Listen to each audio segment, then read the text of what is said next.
And we are live, ladies and gentlemen. Wrestle Purist Face Off is fucking back. I'm your host, Backup Hangman, here with Isra, making her return to the channel, and King AO. Guys, if you don't know, Wrestle Purist Face Off is a show where we debate some of the hottest topics in wrestling between myself and my two other partners here, and we go back and forth.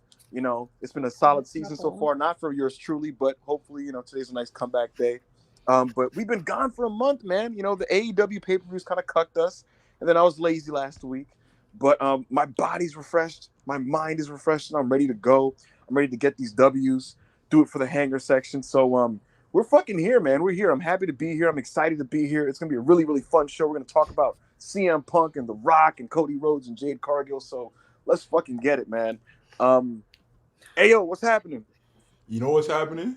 What's happening? You know what's fucking happening, Ebo? What's gonna happen? What's happening?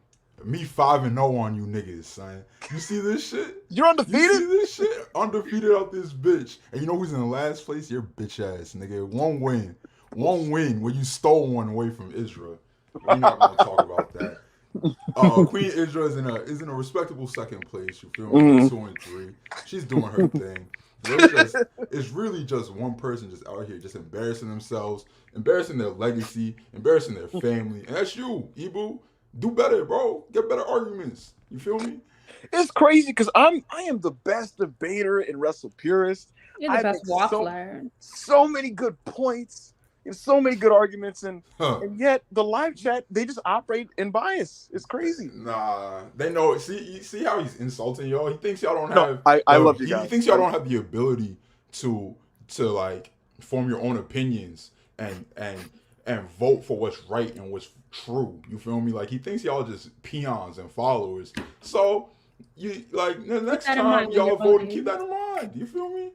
I want you guys to know that I love you, and I'm happy to be your champion and your leader, and so I hope that the Hanger Hive comes through tonight and guides me to victory. I need the support of the crowd. You know what I mean? Because I'm going to need it against Isra and AO. I'm going to be fighting for CM Punk. I'm going to be fighting for Cody Rhodes, and so I'm ready to do that. But before we do that, Isra, it's your return after being gone for a month. We've missed you. Everybody's missed you. You're back on the app. Really? You know, you're back on Twitter. You're back on the channel. Where you been? How you doing? What's going on? Talk to us. See, you know I move in silence, right? Right. I've just been in my own world. Yeah, so I just been in my own world. Y'all don't gotta worry about me. I'm just excited to be back.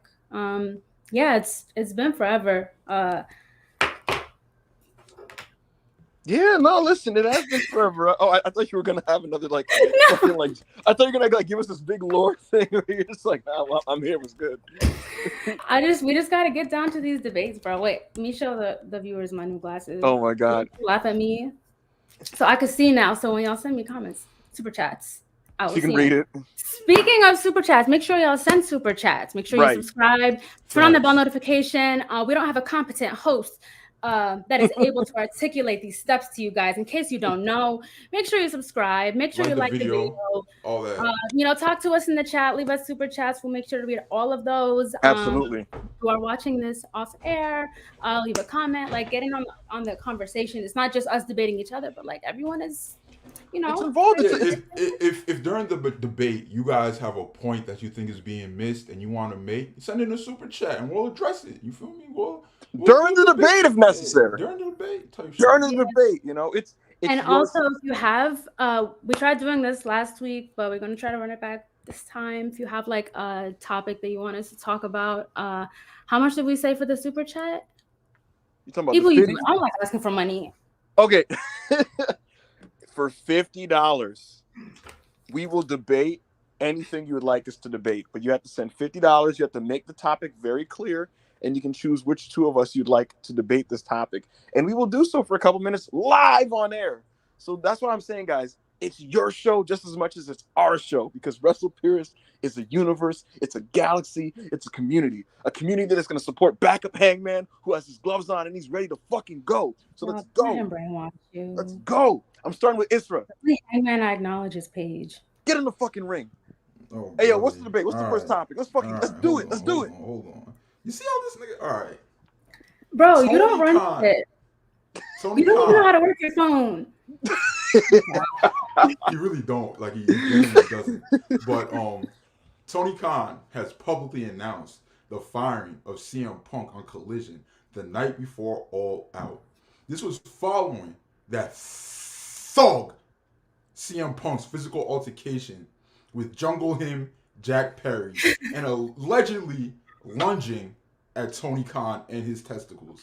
It is unknown if CM Punk is under any non-compete clause, but WWE completed their merger with UFC on Tuesday to form TKO, and Survivor Series is in Chicago.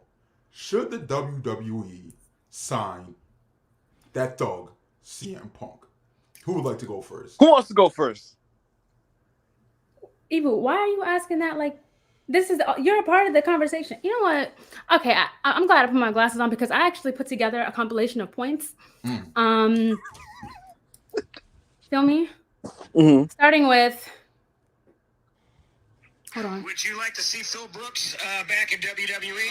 Oh, Philly Phil, stay away, you cancer. Get away from me forever. Oh, yeah, no, I don't like Phil. He's a jerk. Oh, did we just figure that out? No, everybody in the room is like, oh, no, dude, did he say that? Yeah, no, he's a jerk. Come on, we figured it out over there. We knew it over here. I don't want him back. Go do something else. Bye-bye. So, I feel like that's a pretty solid point in itself, but I wanted to articulate this in words that Backup Hangman will understand. I would like to say no to WWE re-signing CM Punk. It's really time to hang it up, my own grievances aside. We don't need any more old men in wrestling. I'm sorry, especially not someone with zero professionalism, can't keep a job, is insanely entitled, can't wrestle anymore, looks like a shell of his old self. Personally, I think it's time to start a farm, raise some cows, maybe raise a child. Actually, don't do that. But find something that's more productive with your time, that is more appropriate for your age. And that's all I really have to say. I don't feel too strongly about anything with this man because he doesn't need to be in any wrestling company. I think he's done enough, personally. So, Hangman, I'm sure you have a lot more to say. Go ahead. A lot of good points made there. A lot of fantastic points. Ibu, would you like to rebut any of those Absolutely. You see, here's the thing. You can say all you want about how you don't feel strongly about CM Punk, but you know who does? Most wrestling fans. Most wrestling fans feel really strongly about Philip Jack Brooks, positively or negatively. And this is proven because CM Punk can literally sit in his home and do absolutely nothing and still dominate a news cycle for days upon days upon days. He pays everybody's bills. He's the reason the wrestling media is staying afloat. You see, when there's a slow news day, you know what they do? Let's get a CM Punk article out. Let's get a CM Punk topic out. You know why? Because he's so polarizing. He's so magnetic. He's so intoxicatingly electrifying that his orbit just draws you in. You see, CM Punk sells tickets, he moves merchandise, and he gets people's attention. You know how Punk used to always say in 2011, do I have everybody's attention now? Yes, Phil, you do. And you never stopped. He never stopped. The bottom line with CM Punk is this. Yes, he's controversial. Yes, there's many people in the business that don't like him, right? But at the end of the day, he's a cult of personality. He's somebody that you should have on your roster because people are always going to care. There's always going to be that level of interest and eyeballs on what he has going on because of that. Right now, WWE's on a business hot streak. They're doing great with their ticket sales. There's a lot of attention on the product. They have a lot of momentum. They just got The Rock to appear on their show, and he had a face-off with John Cena, right? That's big-time stuff, right? You think, okay, that's all you need. Why bring in a distraction? Why bring in a guy like CM Punk? You know why you do it? Because when you're playing with house money, you take a heat check shot. You know, you go for that knockout punch, so to speak. And so to me, you know, with Endeavor, they're gonna have some money to play with. Survivor Series is in Chicago in 2 months. And guess what, guys? CM Punk on CFFC on commentary this last weekend said, you know, he's going to have free time for 2 months. Because the worst crime you can commit is dick riding without a license. Anyways. Sorry, misclick. Anyways, what better time than to bring in the best in the world in Allstate Arena, get that big reaction, you know, maybe have him face off with a Cody Rhodes or Roman Reigns. And you know what? Why would you pass up the opportunity to put on a WrestleMania card that has John Cena, CM Punk, Cody Rhodes, Dwayne The Rock Johnson, Roman Reigns, Seth Rollins, Gunther, Jade Cargill, Becky Lynch, Charlotte Flair, Rhea Ripley, Bianca Belair? Stack it up. Bring all the stars out. If you're a big-time company, a big business company, you bring in every star. And you know what? If it doesn't work, what are we talking about anymore? CM Punk should be signed. Stack the deck. Okay, so you need to understand, he's in the news cycle because he's always creating a toxic work environment everywhere that he goes. He's not in the news cycle because people care what he's doing on a day-to-day. No one is checking for this man. No one is like, paparazzi are not chasing this man down. Like, you make it sound like he's like Ice Spice or something. Like, relax. He's in the news cycle because everyone. Israel did not interrupt you when you were speaking. Please do not interrupt her while she's speaking, and especially do not yell at this queen. All right? I didn't yell. Act like you have some decorum. What is she so rattled? He said he is Ice Spice. Yes. This conversation, I really wish I could end this conversation right now, but for the show's sake, I'll entertain that. He's not respected, right? Anywhere that he goes. He made a fool of himself when he left WWE the first time, when he joined UFC, his whole run in AEW, which by the way, half of it he wasn't even on air because he was either injured or suspended. So the whole time that AEW had signed him, half of it, they were paying him for sitting at home. Quick correction, Israel. It was more like 70% of the time that he was under contract that he was suspended. Yeah, he was getting donations from Tony Khan. Tony Khan was sustaining that man's life. And he was sitting at home because he was either injured or he was suspended for causing drama backstage. So he's fucking up the morale backstage. He's fucked up his own body. He's fucked up in like all kinds of ways that beyond our comprehension, because none of us like really know him like that. Imagine if you didn't know him, I feel like it would be like much worse. He's the way I see it, it's like your argument, and I understand that you have your personal bias because you love him. You haven't stated a single thing that would benefit WWE if they had CM Punk. Like The Rock just came back. We got John Cena back. We have like all the top names in wrestling already here. Where does CM Punk even fit in any of that? Like, especially given the fact that like his body broke down on him. His body don't even fuck with him. I just don't see the point in any of this, just because like, I don't know, maybe like the first few weeks it would bang just because it could just be a controversial thing. But then as soon as that bell rings, he wrestles like he has anxiety. I just don't want to see that. Yeah. Do you think, Ibu, do you think as a wrestler that he can legitimately have like a pay-per-view caliber main event match and bell to bell be able to perform at like full capacity at this stage in his life as a performer and as a man? Yeah, you know why I absolutely wholeheartedly believe this is because, you know, where maybe parts of his physical athleticism has eroded, and even at his peak, he was never, you know, like, you know, a super athlete, right? But the thing about Punk is his mind is sharp. His mind for wrestling is sharp. When he gets out there, right, he reads the crowd. Eddie Guerrero once told him a long time ago in 2002, he had a conversation with Eddie Guerrero, and Eddie told him, listen to the audience. If you hear the sounds of women and children, you change your approach than if you hear a predominantly male audience. When has CM Punk? Wait, hold on. I'm just gonna hold just for 1 second. When has a woman ever screamed CM Punk name? When has Many you ever heard a times. woman screaming his name? I cannot comment on you know. Listen, all I can tell you is this though, Isra. Here's the thing. My point is this. He goes out there, right, and he reads this audience. He gives them what they want. When he can feel that they would prefer to boo him, he's like, I'm not gonna fight it. I'm gonna make you boo me. I'm gonna make you hate me. He relishes that. And when you want to be sympathetic towards CM Punk and cheer for him, he's gonna give you that CM Punk, the old man that's just still trying to make it through. You know, he can do that. So, He's so versatile. Listen, he's so versatile. And in WWE, especially in WWE, right? It's about the feeling and the moments, right? And so Punk is absolutely possible of creating feelings and moments in his wrestling matches. That's actually his specialty. It's what he was doing against Samoa Joe in Wembley Stadium. So you put CM Punk out there with Roman Reigns, who's Mr. fucking aura and posing and shit like that. Listen, they're gonna give you a match where basically they're gonna let the crowd fucking carry them through, you know, and they'll do all kinds of little tricks and tactics to kind of carry them through that. And that's just with that match. Now, imagine he goes against Cody Rhodes. He can easily be the antithesis to Cody Rhodes, the anti-Cody, you know. Same thing against Seth Rollins. You know, he'll go band for band with Seth Rollins in the ring. I don't doubt that at all. You know, he faces Gunther, he gets fucking chopped up and shit, and he plays a sympathetic old man babyface fighting from underneath.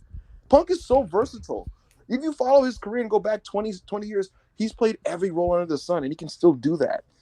To me, this is a low-risk move because you don't have to have him every week. WWE now, they have kind of different types of deals that they offer people. He doesn't have to be a weekly talent backstage, you know, potentially coming into contact with people that he won't get along with.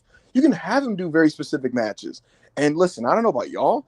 I'd love to see him wrestle there with Cody Rhodes. I'd love to see him against, you know, whoever it might be, a Seth Rollins or a Gunther or whoever it is, Roman Reigns. These are all matches that would garner interest because CM Punk garners interest. He sold 10,000 tickets this year in United Center for his return. There's interest in CM Punk. Now put him onto a hot product that's already kind of has momentum. That's not going to hurt the product. And if it does, they can fire him. It's low risk. And so because it's such a low risk move, they should definitely go for it. Wonderful. So you don't have an issue, like as a fan, right, with like the previous issues that he had with WWE? Like, do you think bygones can be bygones? Yeah, because here's the deal. A lot of those issues are stuff that like isn't a big. I don't think he cares that much about main eventing WrestleMania anymore, personally. And like other smaller things, he hated scripted promos. WWE now they let main eventers, you know, cut their own promos. Kevin Owens cuts his own promos. Sami Zayn cuts his own promos. The list goes on and on. That used to be an issue for him. The writers, they're not going to have to subject him to writers anymore. The schedule was a problem with him. He's not going to be subjected to the same schedule he used to. Now they offer, you know, more lenient schedules for big wrestlers. A lot of the things that were causes of consternation for Phillip Brooks in 2014 no longer exist as problems for him now. They can curate a contract and a schedule and a system for him that kind of placates to his needs and the company's needs.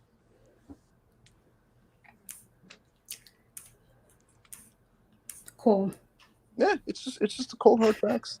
It's just the cold hard facts. I feel like that could have been like an email. Look, I want to say something really fast. I'm just gonna start fucking banning you fucking incels in the chat, bro. Act normal. What the fuck is wrong with y'all, bro? Did I miss something? Just start banning y'all, bro. Yeah, people being mad fucking weird towards Israel. Really? Anyway, Israel, do you have a rebuttal towards Ibu's waffling? No, I mean it's just gonna I think it's just gonna affect like backstage morale. I don't think it's gonna be anything too crazy because management is always on top of things. But I was just wondering, like in the perspective of someone who's his fan and like understands his plight, I guess. I guess we'll see. We shall. All I think right. I won.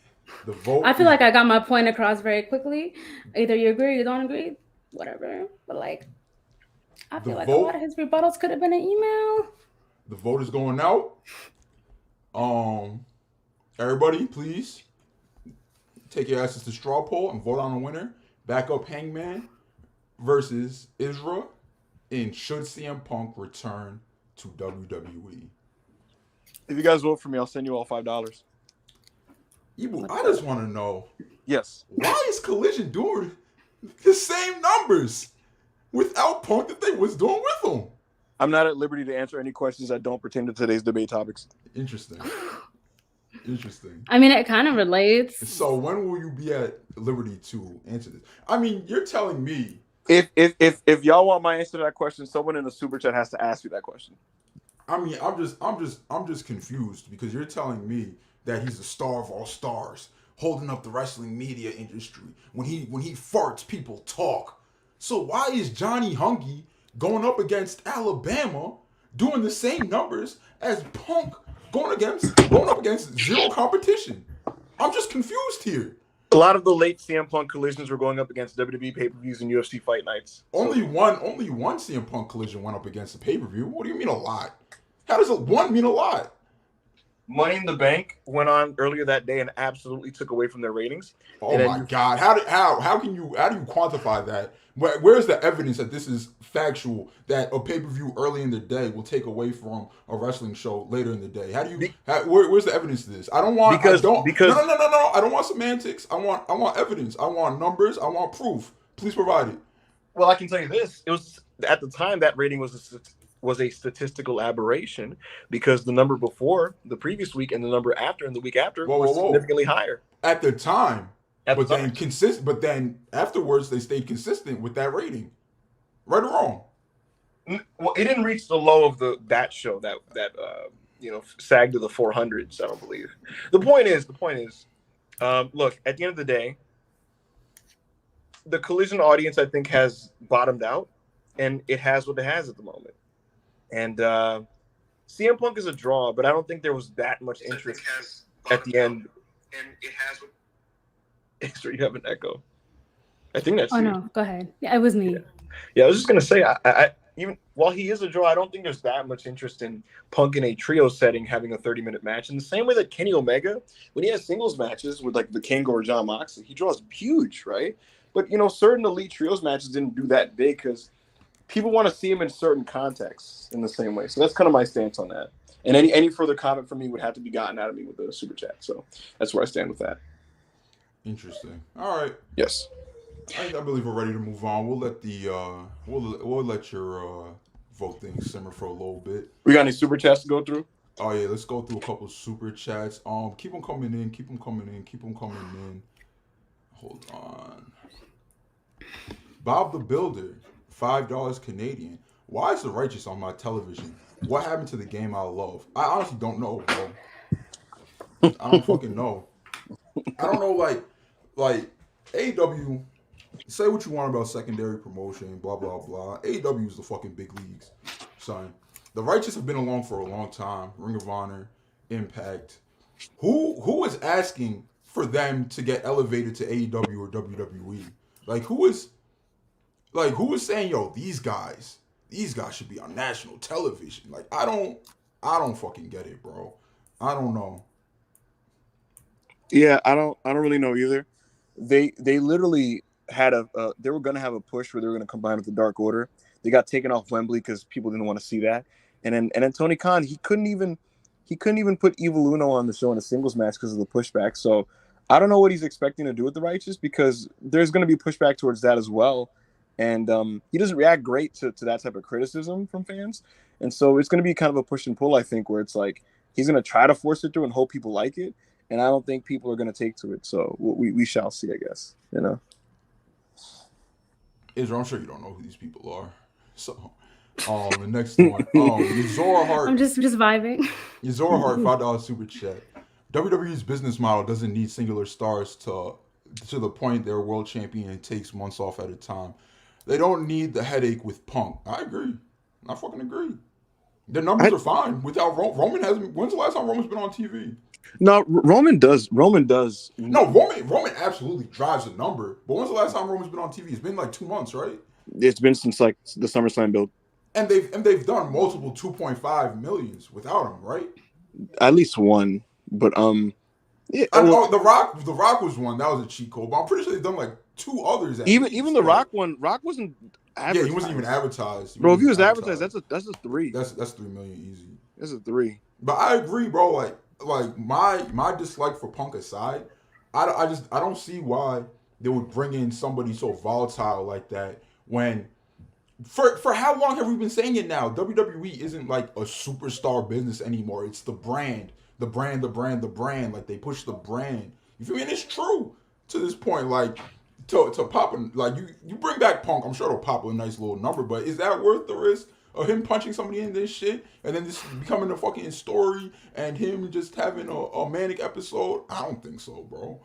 Do y'all really think like there's a high likelihood that like on his first week that nigga's just gonna pull up and like deck somebody? Did you really think Can that I there was be a high honest, though? likelihood that he was gonna come back, get rehired, come back, and then punch someone in their shit within 2 months? Did you think that, Ibu? I'm gonna tell you I'm this: crazy. 5 weeks in, I thought he might. No. That's not the question I asked you. I asked you when he got rehired and debuted on Collision. Did you think within 2 months he was gonna punch someone in their shit? I didn't write it off. I can't lie to you. I didn't write it But off. besides the fact that like he might be violent and have an outburst or whatever, putting that to the side, a lot of the roster are gonna have a problem with him. Like even when he returned to AEW, it wasn't just the fact that like, okay, well, I'm here and I'm gonna behave. Well, other people still have an issue with you. So going to WWE, it's like you have history with a lot of these other people. A lot of these other people might feel inclined to not show you any kind of respect. And I think that's gonna kind of make it more tense because it's not just Punk's behavior. Like everyone knows about him. Everyone knows about his reputation. So I think maybe that might cause issues as well. Here's the thing about it though. It's like around 2016, 17, 18, the WWE roster almost unilaterally hated Brock Lesnar. But what does it matter? Really, what does it matter? What can they do? To me, it's like if Punk is not a weekly guy, it really doesn't matter how people feel about him. People don't really fuck with Bill Goldberg like that, but they still brought him in to do business. It's the professional wrestling business. It's not the professional wrestling friend club. It's not about friendship. It's about professionalism. Mm-hmm. And like in wrestling, there can be like a very fine line between whatever it is, like them getting work done and having like a professional relationship and like getting too personal and like potentially having like a lot more issues beyond that. In all complete, I mean, it's a bunch of emotional like men that's like high off testosterone, whatever it is that y'all are pumping into your bodies legally or illegally. It's like bound to like, it's just a lot of emotions. Like men are emotional. They are for sure. To me, in all complete sincerity, I'd have Nick Khan sit down with Phil and basically go like, yo, this is the understanding we need to come to. This is what's expected of you on the days that we expect you to work. And we need you to tell us up front if you can fulfill this. And if you can't, you're subject to an immediate termination. And if he agrees to that, then boom, you terminate him if there's any issue. And yes, there's going to be different rules for him because of his checkered past, but that's fine. As long as you have that upfront conversation about what's expected of him, you just kind of expect him to do business until he can't. I just think it's low risk, but that's kind of my thing on that. So thank you for the super chat, sir. Globe Wrestling 499 says, if WWE can bring back Hulk Hogan and the Ultimate Warrior, who are way more toxic, then they can definitely bring back CM Punk. That's my thing. Ultimate Warrior tried to jump Vince McMahon and Gorilla to get more money at the last second, and they brought him back eventually. Hulk Hogan's just a general asshole. I get that, but we're also in an era of WWE where they're more PC as well. Definitely, it's more corporate. You can't just beat up Vince McMahon. You can't just literally grab him by the collar, and just pick him up off his chair and shake him for coins. But even with that notwithstanding, I have some bad news. I botched. Oh my God! I allowed the poll to have multiple votes, and people are abusing it. Do you know that for sure? Yeah, there's fucking 250 votes in right now. Like you niggas are fat. So I'm gonna redo this poll. What was the result? The result was Israel won by 5 points, but about 5%. But people are cheating, so we're gonna. So I'm gonna redo that. Let's redo this. I'm gonna resend in that poll. You niggas is weird for spamming in multiple results for something that it's supposed to be for fun. But I hope y'all are proud of yourselves. This is just the wider conspiracy to keep Backup Hangman in last place. I'm weak. I mean, if you win, you win. It's very close right now, but right. But yes, this is because it's close. because it's closest, let's make this a fair one. You know. Yeah. I think we both so had let me good. while I do that, let me Yeah. Give me the next super chat if we have one. let me I mean, it's very arguable that CM Punk is more toxic than Hulk Hogan and Ultimate Warrior, depending on who you ask. You feel me? Hey, like, yo, that man Warrior AO was in Gorilla before a pay-per-view, right? And just decided like I want more bread, and grabbed Vince by the fucking collar, and was like, "Nigga, I'm gonna kill you if you don't give me this fucking money right now." I mean, let's be honest. Punk was on the same type of time. No, he wasn't, bro. Punk was on the same type At no of time. point was he giving Tony Khan a wedgie and shaking him for coins. I mean, it depends on who you ask. You feel me? Could you? It's your boy Triple H. What would happen if Punk came to Triple H on that energy and gorilla position backstage? Probably let it slide. Really? You think Triple H would let it rock? Like if Punk's got really? Wow. He'll probably like that. I'm weak. All right. The real poll's in the chat. Wait, is this the right one? Yeah, the real poll's in the chat. Stop being weird. You feel me?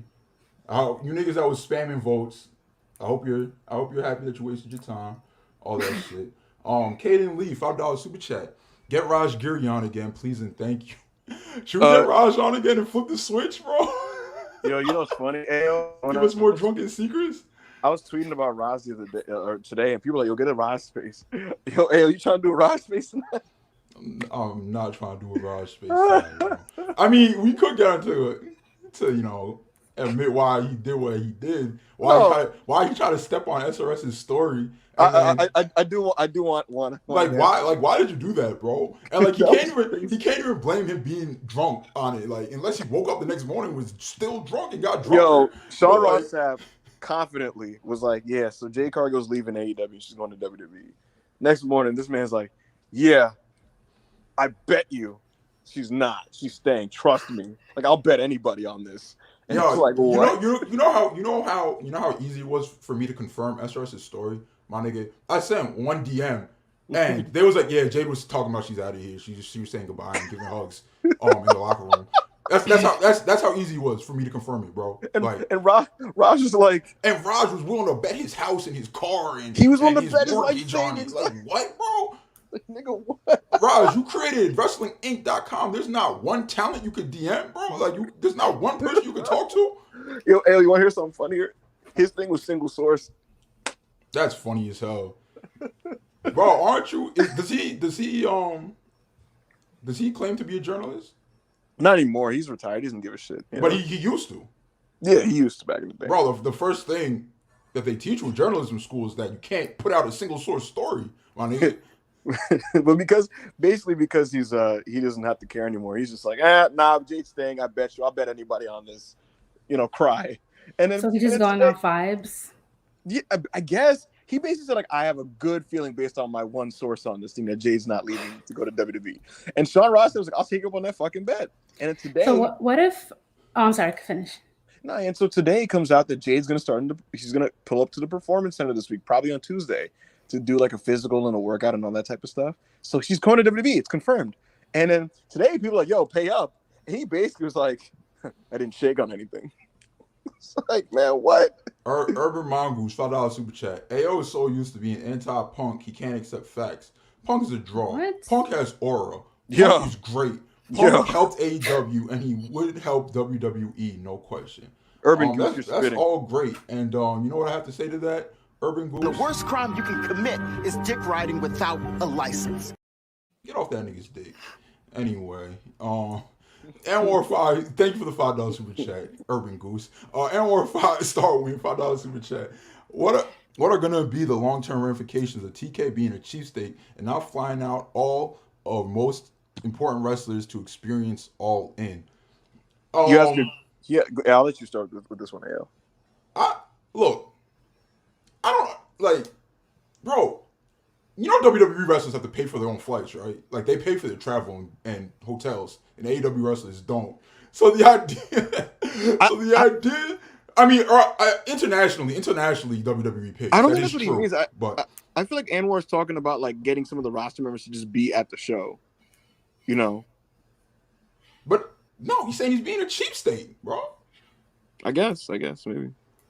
I mean, If it's literally just accommodating niggas travel. I mean, I don't know. It's whatever.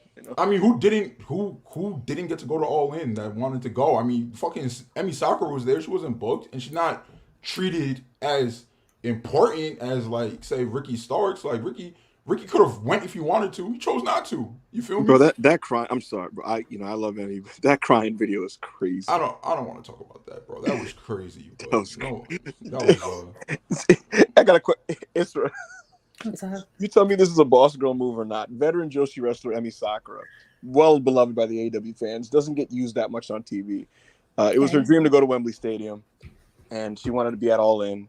She was not booked on the card. She did go make the trip to watch the show as a fan, and at the show, she filmed herself like crying in the arena, and she basically just kind of like, it was my dream to make it. I'll try again next time or something. And she like posted it on Twitter. Is this a boss girl move or what? That's kind of embarrassing. It's like I wouldn't do no shit like that. Was it like an in character thing? No. Nah.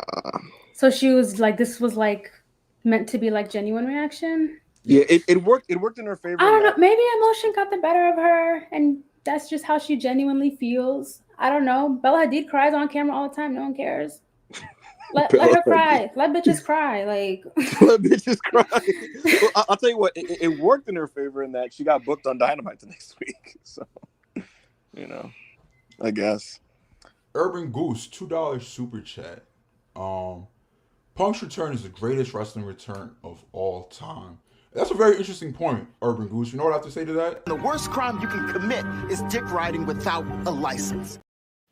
The $2 super chat. We're all caught up. We are all caught up. Urban Goose, thank you so much for the great super chats.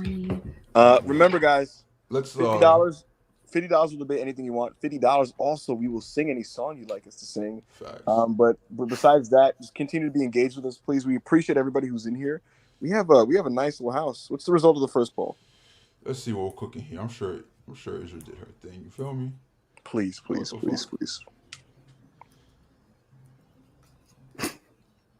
Whatever. Let's go. Just misogyny at its finest. Let's go. Just misogyny at its finest. Hold on, because whoever was spamming the votes with me, DM me. I mean, they was spamming it both ways though, because it was like both ways. Yeah, they was spam like both of y'all had like over 150 votes. Our hives were fucking going at it. Yeah, Ibu Hive versus. But wait, who won? Wait, whose hive went harder? Your Israel Hive went harder with the vote spamming. I guarantee you, I'm telling you, it was if Kimberly's here, I know her ass voted 20 times. Don't put that on my sister. Don't do that. I bet you I got hella haters, bro. It was I was going crazy. I know you got a group chat, Israel. You can't fool me. Bro, AO texted me. I'm sorry, I'm gonna do some like peeling back the curtain. He texted me at some point in the show, and I didn't see it till like 30 minutes later. Like, I do not touch my phone whenever I'm on here because I have my glasses off most of the time and I cannot see. So I just don't bother looking at anything. Lena in the comments said, I spam for Israel, not gonna lie. Look, man, we know what's really going on here. It's misogyny at work. The back of Hangman hated gender. It's Islamophobia at work. All right, so what's my record? What's my record now? You finally have a win. You are. I had a win before. No, you haven't. You've never won. Oh, yeah, you have. Yeah, you have. You're 2-4 now. Never mind. I'm sorry. 2-4. You're 2-4. Israel now is tied with you in second place, also at 2-4. So now, if I beat you in this next debate, I'm in second place in the standings. I'm sorry, bro. Yeah, but AO's the Undertaker of this shit. We know what's really going on, nigga. It's gonna be the end of the year. This is gonna be like we both like fucking 10-10, and this nigga's like 30-0. We know what's really going on, nigga. Like, come on, you're not gonna beat me. So. We're just killing each other while this man's standing at the top of the fucking building and shit. This is my arena, nigga. This is my fucking arena. I am going head to head with you right now, so we shall see how this one's gonna be tough one. I can't lie. All right. So did everyone here watch SmackDown? Yes, I saw the Pat McAfee show. Mm-hmm. I did not watch The Rock. Oh, you didn't? Okay. No. Well, I'm about to fill you in. So The Rock revealed on the Pat McAfee show that a planned match with Roman Reigns was at one point locked in for WrestleMania 39, but plans fell through. He then claimed that he was open to doing it next year at WrestleMania 40 and went on to make a surprise appearance on that night's SmackDown. So if Rock is available, should he main event WrestleMania 40, even at the expense of Cody finishing his story? Go ahead. Ebro, I'm gonna let you go first. Nah, bro, you got this, bro. Well, the thing is, the champ is fucking here. Haven't lost yet, so I'm not asking you. I'm telling you, you're going first. This is nasty. When you beat me, then you can choose who goes first. Oh, I'm about to beat you in this shit, nigga. Hold on, let me have a beat off. Let's not do that. But, come on, man, be a lady. What do you mean? Let me tweet this bitch out. Yeah, tweet that out. Listen. If we have any so I wanna chat. Why did y'all turn heel on Israel? Like, what made y'all? Why we guilty? Yo, see, I win something and people gotta feel bad. Like, that's crazy. I mean, like, we gotta talk about something while you tweeting it out. We let people file in here. Like, I want to know, like, why y'all turned heel on Israel, bro? Like, that's crazy to me. This is so nasty. I think they're telling me that they want me to leave for another month. No. Maybe I should just leave for 2 months. These are the tricks. Yo, do y'all see the psychological manipulation, the emotional manipulation that you're being put through? See, you can't support Backup Hangman over here. You're censored. You're shamed for it. You know what I mean? Yo, Hangman doing a conservative grift is crazy. See, this is what the mob wants you to do. The mob is asking you to hold back your real. The woke liberal mob wants you to vote. The woke liberal mob, forcing you to vote for a woman.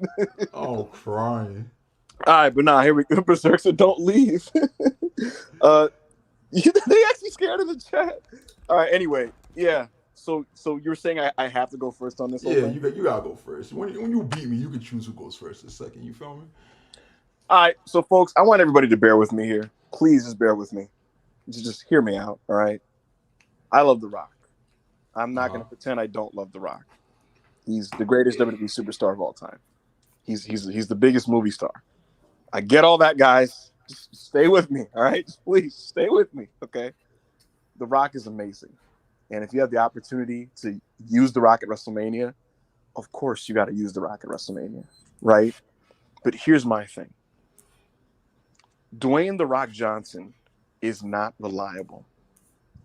He's not reliable from the standpoint of he's very non-committal about wrestling. He's very wishy-washy. Him coming to SmackDown was put together that morning on a whim because he just happened to be in town and was going to visit McAfee and was like, all right, I'll do SmackDown. And on that show, as he said, he's like, I'm open to Mania. Are you in or are you out? You're open, right? Here's my thing, guys. Do you really want to suspend your plans another year on the hope that Rock's going to be there? And even if he is going to be there, is that worth suspending plans? I love The Rock. I'd like to see him wrestle Roman Reigns. At the expense of Cody Rhodes? No. And so my answer to this question, because the question is basically like, does it have to happen at the expense of Cody finishing the story? No. If you want to do that match, you do it in the main event of night 1. You don't do it at the main event of night 2. WrestleMania night 2 and WrestleMania 40 in Philadelphia, no matter what happens and no matter who's available, it needs to be closed by Cody Rhodes versus Roman Reigns. Cody Rhodes was a white-hot babyface coming back from a pectoral tear injury last year. He was ready to face Roman. And you know what we got, guys? 66,000 people in Cali going hard for Cody. And that match was the aura and the electricity of that match was like generational. If Cody were to have beaten Roman there, it would have been an all-time moment, and we were robbed from it. You want to be robbed from it a second year in a row, guys? Cody Rhodes is the chosen one. Like, genuinely, no dick riding, no fucking gone. But Cody Rhodes is the top guy that this company's been looking for years. And so you want to crown him while you're hot. You don't want to – it sends the wrong message if Cody Rhodes is sacrificed in favor of The Rock. If you do that, yes, it's a nice money move, but it sends a really poor message to wrestlers all around the world and wrestlers within your company. So again, if Rock's available, you can do the match. Do it on night one, but at night two, Rock needs to do a fucking mid-show promo angle segment where he rock bottoms Austin Theory or something. Because Cody Rhodes needs to finish the story that he should have finished a year prior and finally does a year later. That's the right match. It'll be a better match. You'll be able to build it properly on TV because he's going to be at the shows, not Dwayne. Cody will. And so I think Cody Rhodes, no matter what, should be the priority for WrestleMania because he's the guy who kisses the babies and hugs the children and makes the kids happy at the house shows. He makes all the house shows. He signs all the autographs after the TVs. He does the dark matches. He makes the towns. He does the interviews. He goes city to fucking advertise and be a guy who is a linchpin for WWE and a mascot and a flag bearer. That's what you want. You want to crown that man because Cody Rhodes is the guy that's going to lead WWE into the future. So Cody Rhodes should be the priority, not Dwayne. Wow. Go ahead, Israel. You're hosting right now. Go ahead. Oh, no, I wasn't going to say anything nice. Go ahead, Ao. You know, nice speech. Unfortunately, you want to talk about people who are committal. You want to talk about people that you could depend on. Cody Rhodes has said time and time and time again that he'll never leave AEW. Cody Rhodes has said time and time and time again that he can never go back to WWE. Has that been the truth? Was AEW able to depend on Cody to keep his word in those situations? It's a yes or no question, Ibu. Yes or no? What's the question? What you heard me, nigga? Yes or no? What was the question? He just needs time to think. All right. So we all know the answer. It's objectively no. All right. There's no well. You can't depend on Cody Rhodes because Cody Rhodes doesn't know what he wants to do next. WrestleMania Hollywood. This is an actual question, Ibu. WrestleMania Hollywood. That was the one that just passed, correct? That Cody lost. Yes. Yes. Okay. I wasn't sure if that was this year or last year. Last year was Dallas. All right. So WrestleMania Hollywood was the one that just passed. You said Cody Rhodes had an electric match in front of 66,000 people. Did you or did you not just say that? I did say this. So Cody Rhodes had an electric match in front of 66,000 people. If The Rock was on that fucking card with Roman Reigns, it's not gonna be 66,000, nigga. We're putting 100K in that bitch. You want to talk about you want to talk about electric matches? The Rock is the most electrifying man in the history of sports entertainment. There is no more electric environment than The Rock versus Roman Reigns. Ibrahim Niang, who runs professional wrestling right now? Who runs it? Cody. No, nigga, it's the bloodline. The bloodline drives the numbers. The bloodline sells the tickets. The bloodline sells the merch, nigga. And I'm an elite stan, but it's objective fact. I'm sorry, cough. It's an objective fact. The bloodline runs the business right now. You feel me? And what have people wanted even before Jimmy Uso's fat ass returned from that ACL injury? Why? They said, oh, Roman Reigns thinks he's the tribal chief? I wonder what Dwayne The Rock fucking Johnson thinks about that. And you know how long ago that was, nigga? You know how long ago that was, nigga?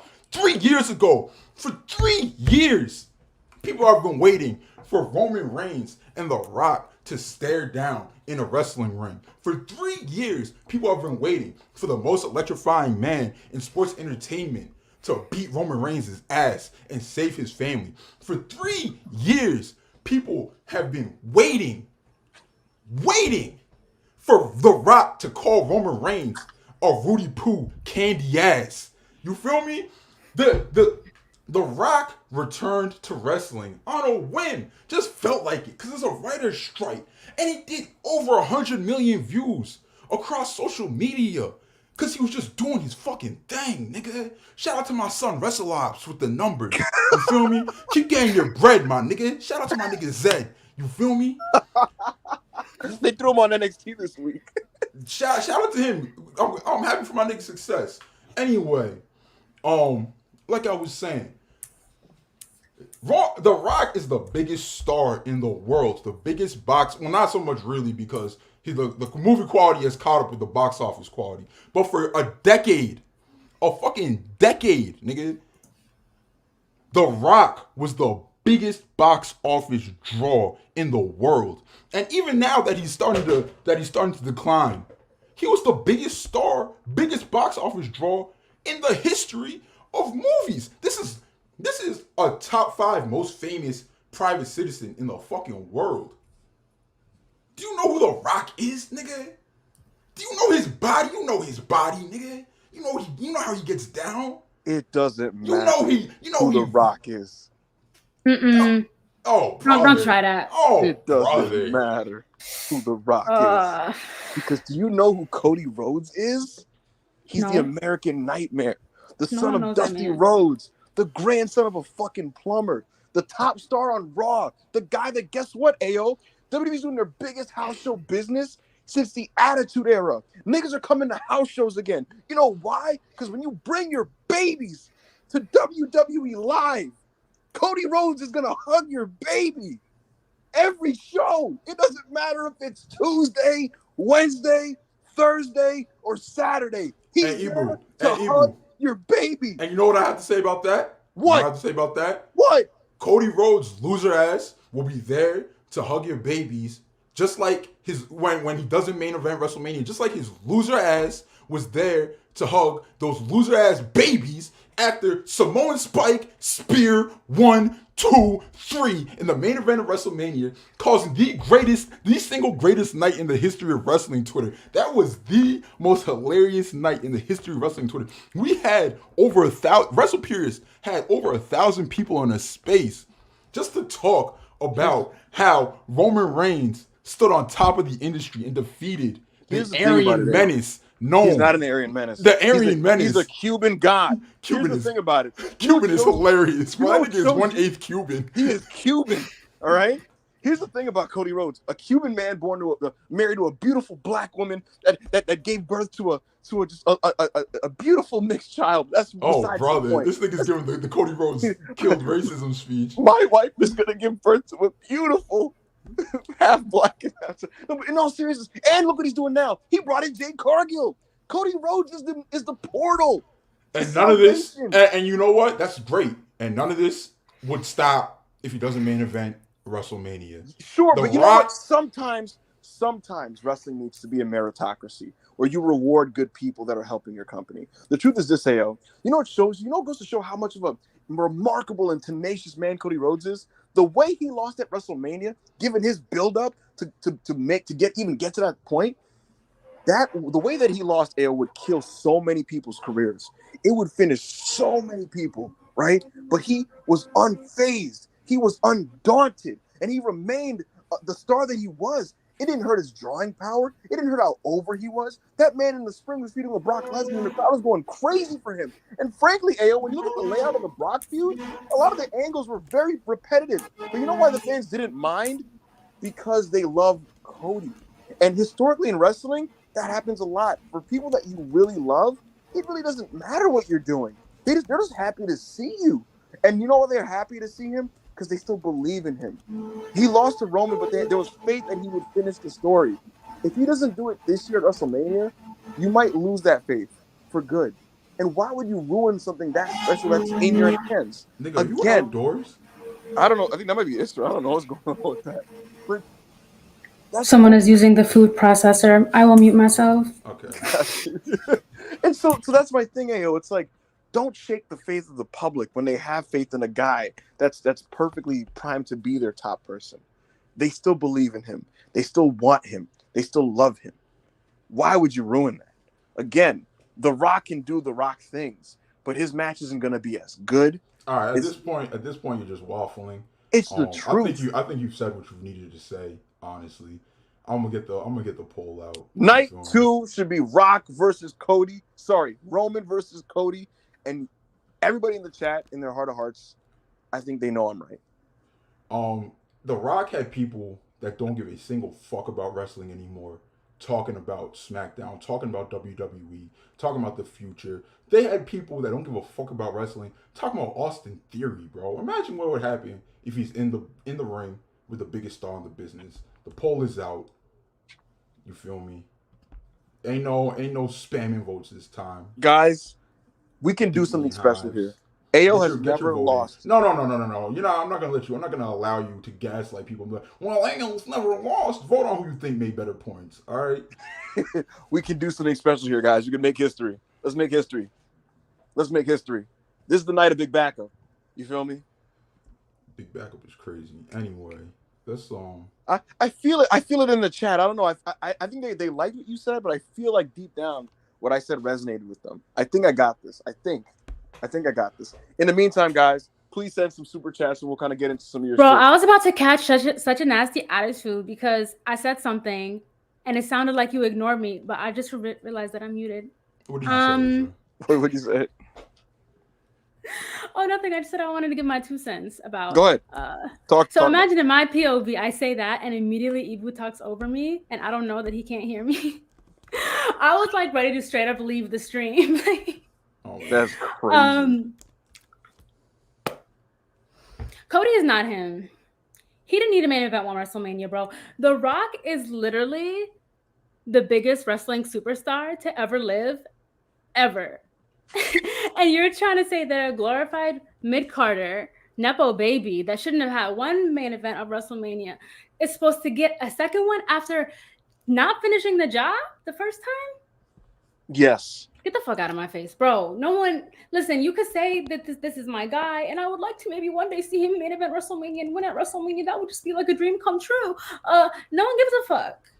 No one cares. That's not where the money is. Bro, people that, like how AO was talking about, like people that don't give a fuck about wrestling or have not given a fuck since 2003, they tapped into The Rock's return. Like, what are we even talking about? And that's nice. Who knows Cody Rhodes except for like, and I understand like WrestleMania, whatever the fuck is supposed to be for wrestling fans. No, it's not. No, it's not. WrestleMania that's the best of the best of the best. Right.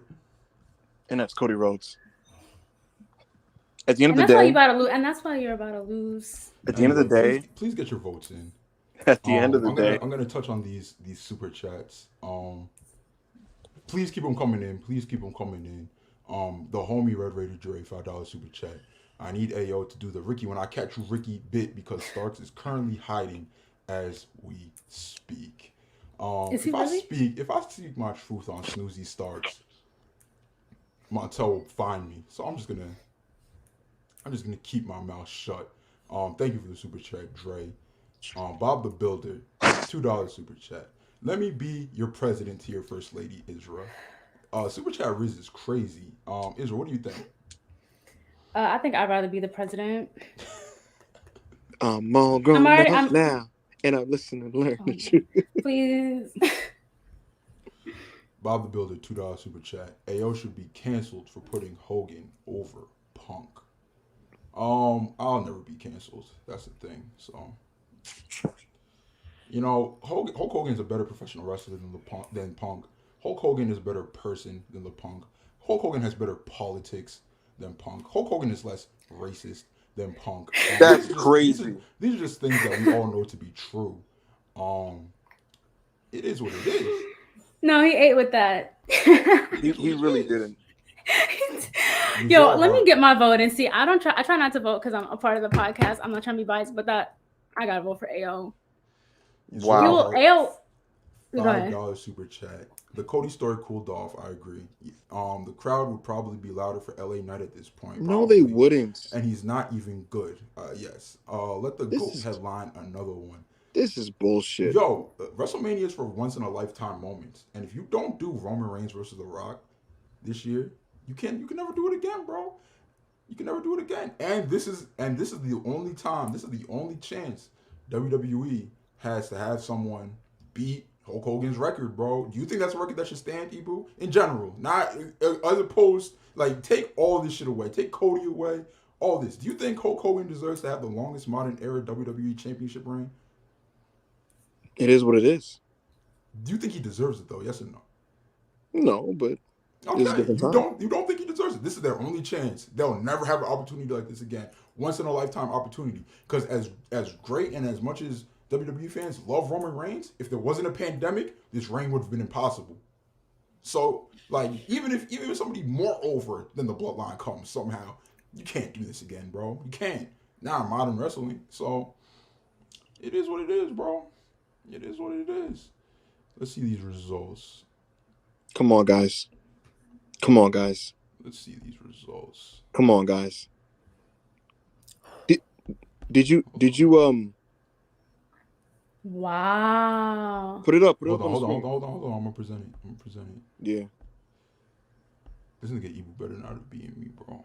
Put it up on the screen, bro. Show results. No way. No way.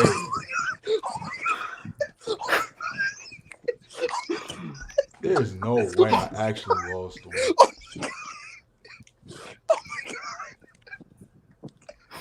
You finally won a debate, bro. You finally. And the crazy thing is, I'm more right now than I was in past debates that I've won. Oh my god. Yo, this nigga's having an asthma attack. Relax. No, I think he's. This nigga's having an asthma attack, bro. Yo, we did it. Hanger Hive. We did it. Oh my god.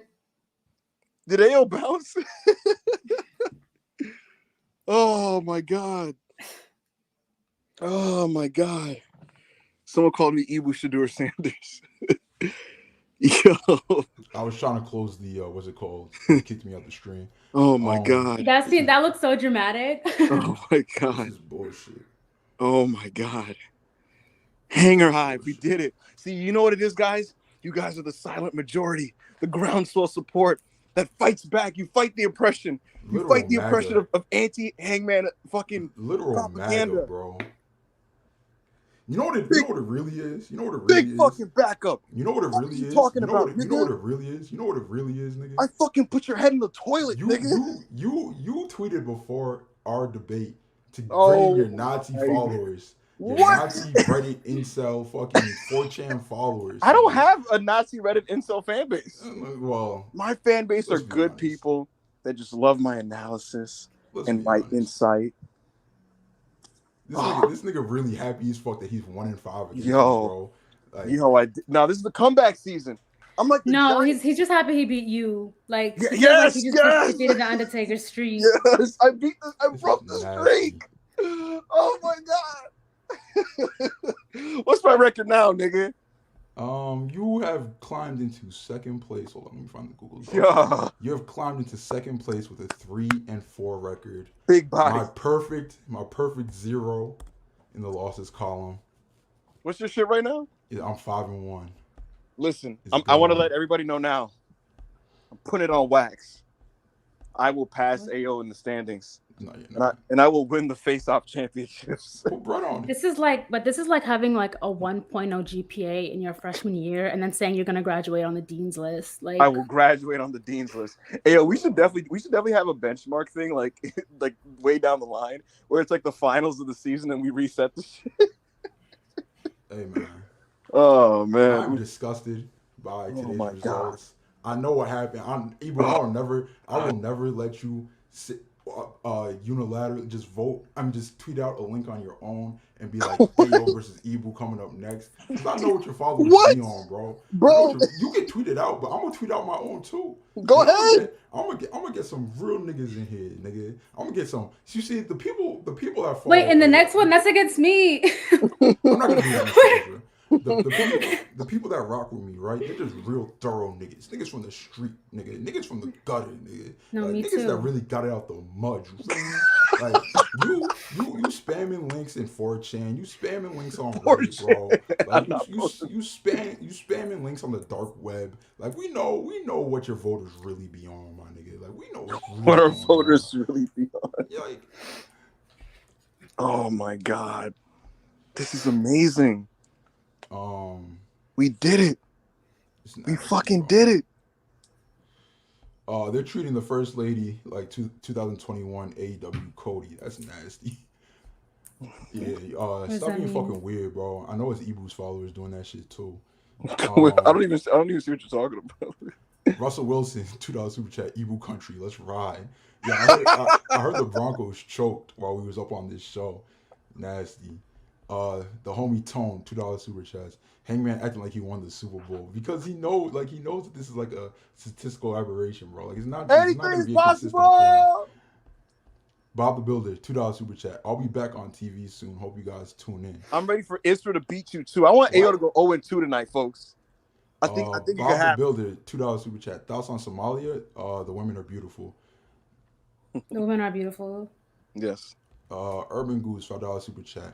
You can do Rock Roman at WrestleMania 41. Cody's victory is the once in a lifetime moment. Cody is God. Punk is amazing. Kenny sucks. And Ibu fucking Ibu doesn't know you. He doesn't want to be your friend. Yo, He's my not gonna nigga hang out with you. He's not gonna DM you. So just get off his dick, bro. Like try to be more normal. And also, Urban, this is what I have to say to you. I know that ain't who I think it is. Shout out, man, Urban Goose. The worst crime you can commit is dick riding without a license. That's what I have to say to you. Does the sound play for y'all when AO does that? Because it doesn't for me. For real? No, I can hear it. Oh, okay.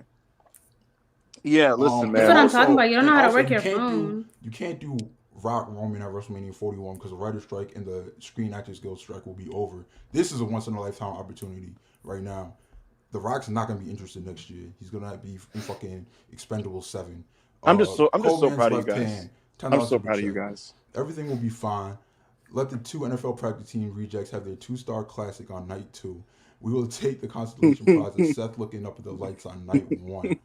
Hey man, that's something. Now we're talking. That's something I want to see. Oh my god, that's the thing, Isra. You got to support Cody finishing the story because if he doesn't, they're gonna make him face Seth. You know you don't want to watch that. I'll kill myself. That's what I'm saying. I'm not arguing. Like, I'm not gonna be alive to watch that shit. Like, I can't think of anything that would actually like actively cause the like me to perish. Like, another Cody Seth match. No, Seth could literally win the match. I don't want him anywhere near him. Like breathing his air in his vicinity, looking his direction, speaking his name. Like, none of that shit, bro. Like, stay the fuck away from me and my loved ones. I'll take CM Punk coming back. Israel, that shit. Do you still have that like sound effect thing you did like when you said to freedom? That was Rob. I was gonna say. Oh man. The homie Tone, $5 super chat. We're gonna get our homies that like homies. Y'all know who y'all are. Y'all do know who y'all are, Ibu. Okay, I'll see y'all some other night. Like, I'm weak. Why is she leaving? I don't know. Is it the weirdos in the chat? I hope not. Wait, niggas being weird because they gone. Oh. They out of here. Let me she's like a walking incel. Hold on. All right. Well, Israel's not here, so we don't have. I'm gonna go through the chat and I'm just gonna ban everybody who's being a fucking incel. I was looking at the super chats, so I couldn't see you niggas being weird. But yeah, nigga, you gotta go. Get the fuck out of here. Ibu, tell the people what your win means to you while I clean out our chat.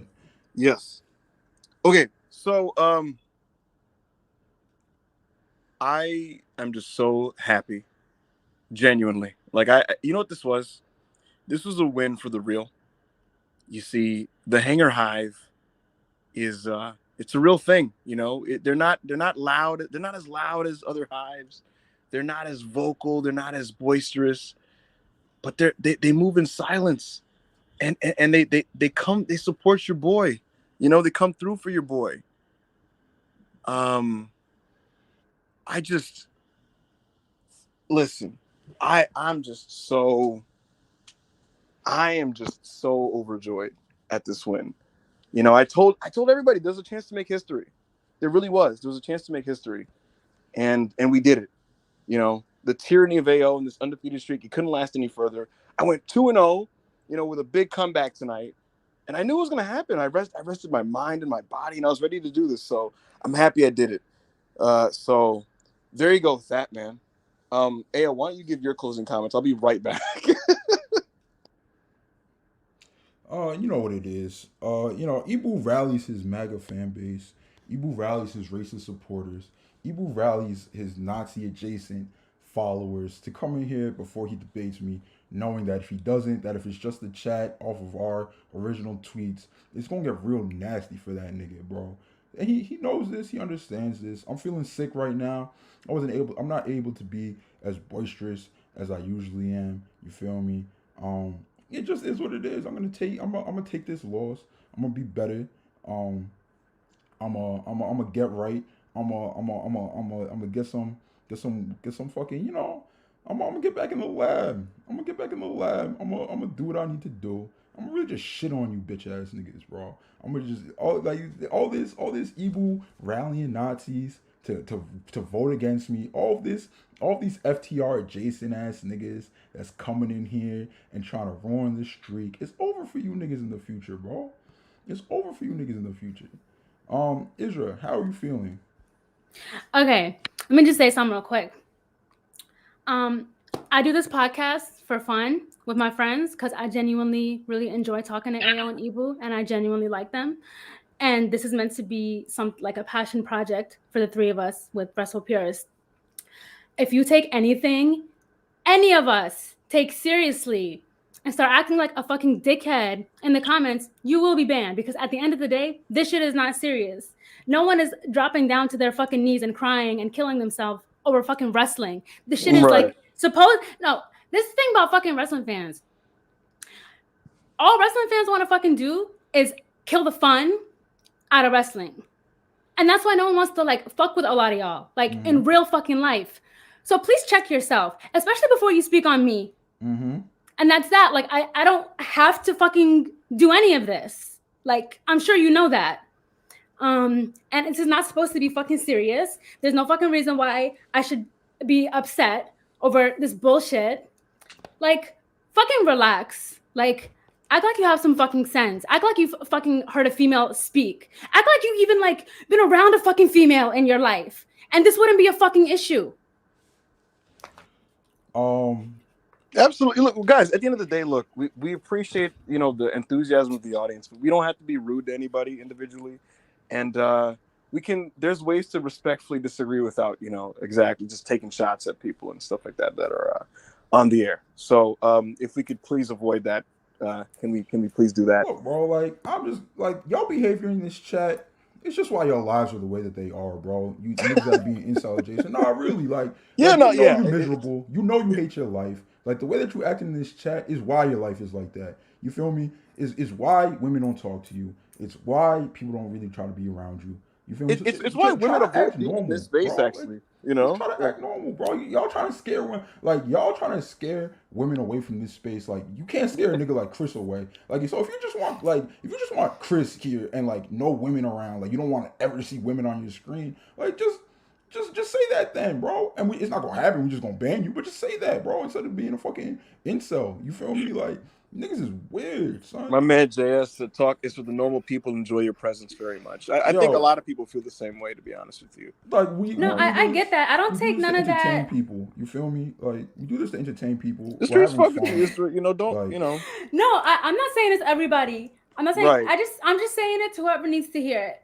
Because the real ones know that this is not even worth anyone's time. We shouldn't even be talking about that bullshit right now. Right. Yeah, but to be honest, like, I'm glad, because this is something that like women in the wrestling space should be able to talk about. Like, why is it in the IWC or even like in these like live events and stuff that women get like harassed or shit on or talked down on? I went to a fucking wrestling show. It was an NXT show in like 2018 or something.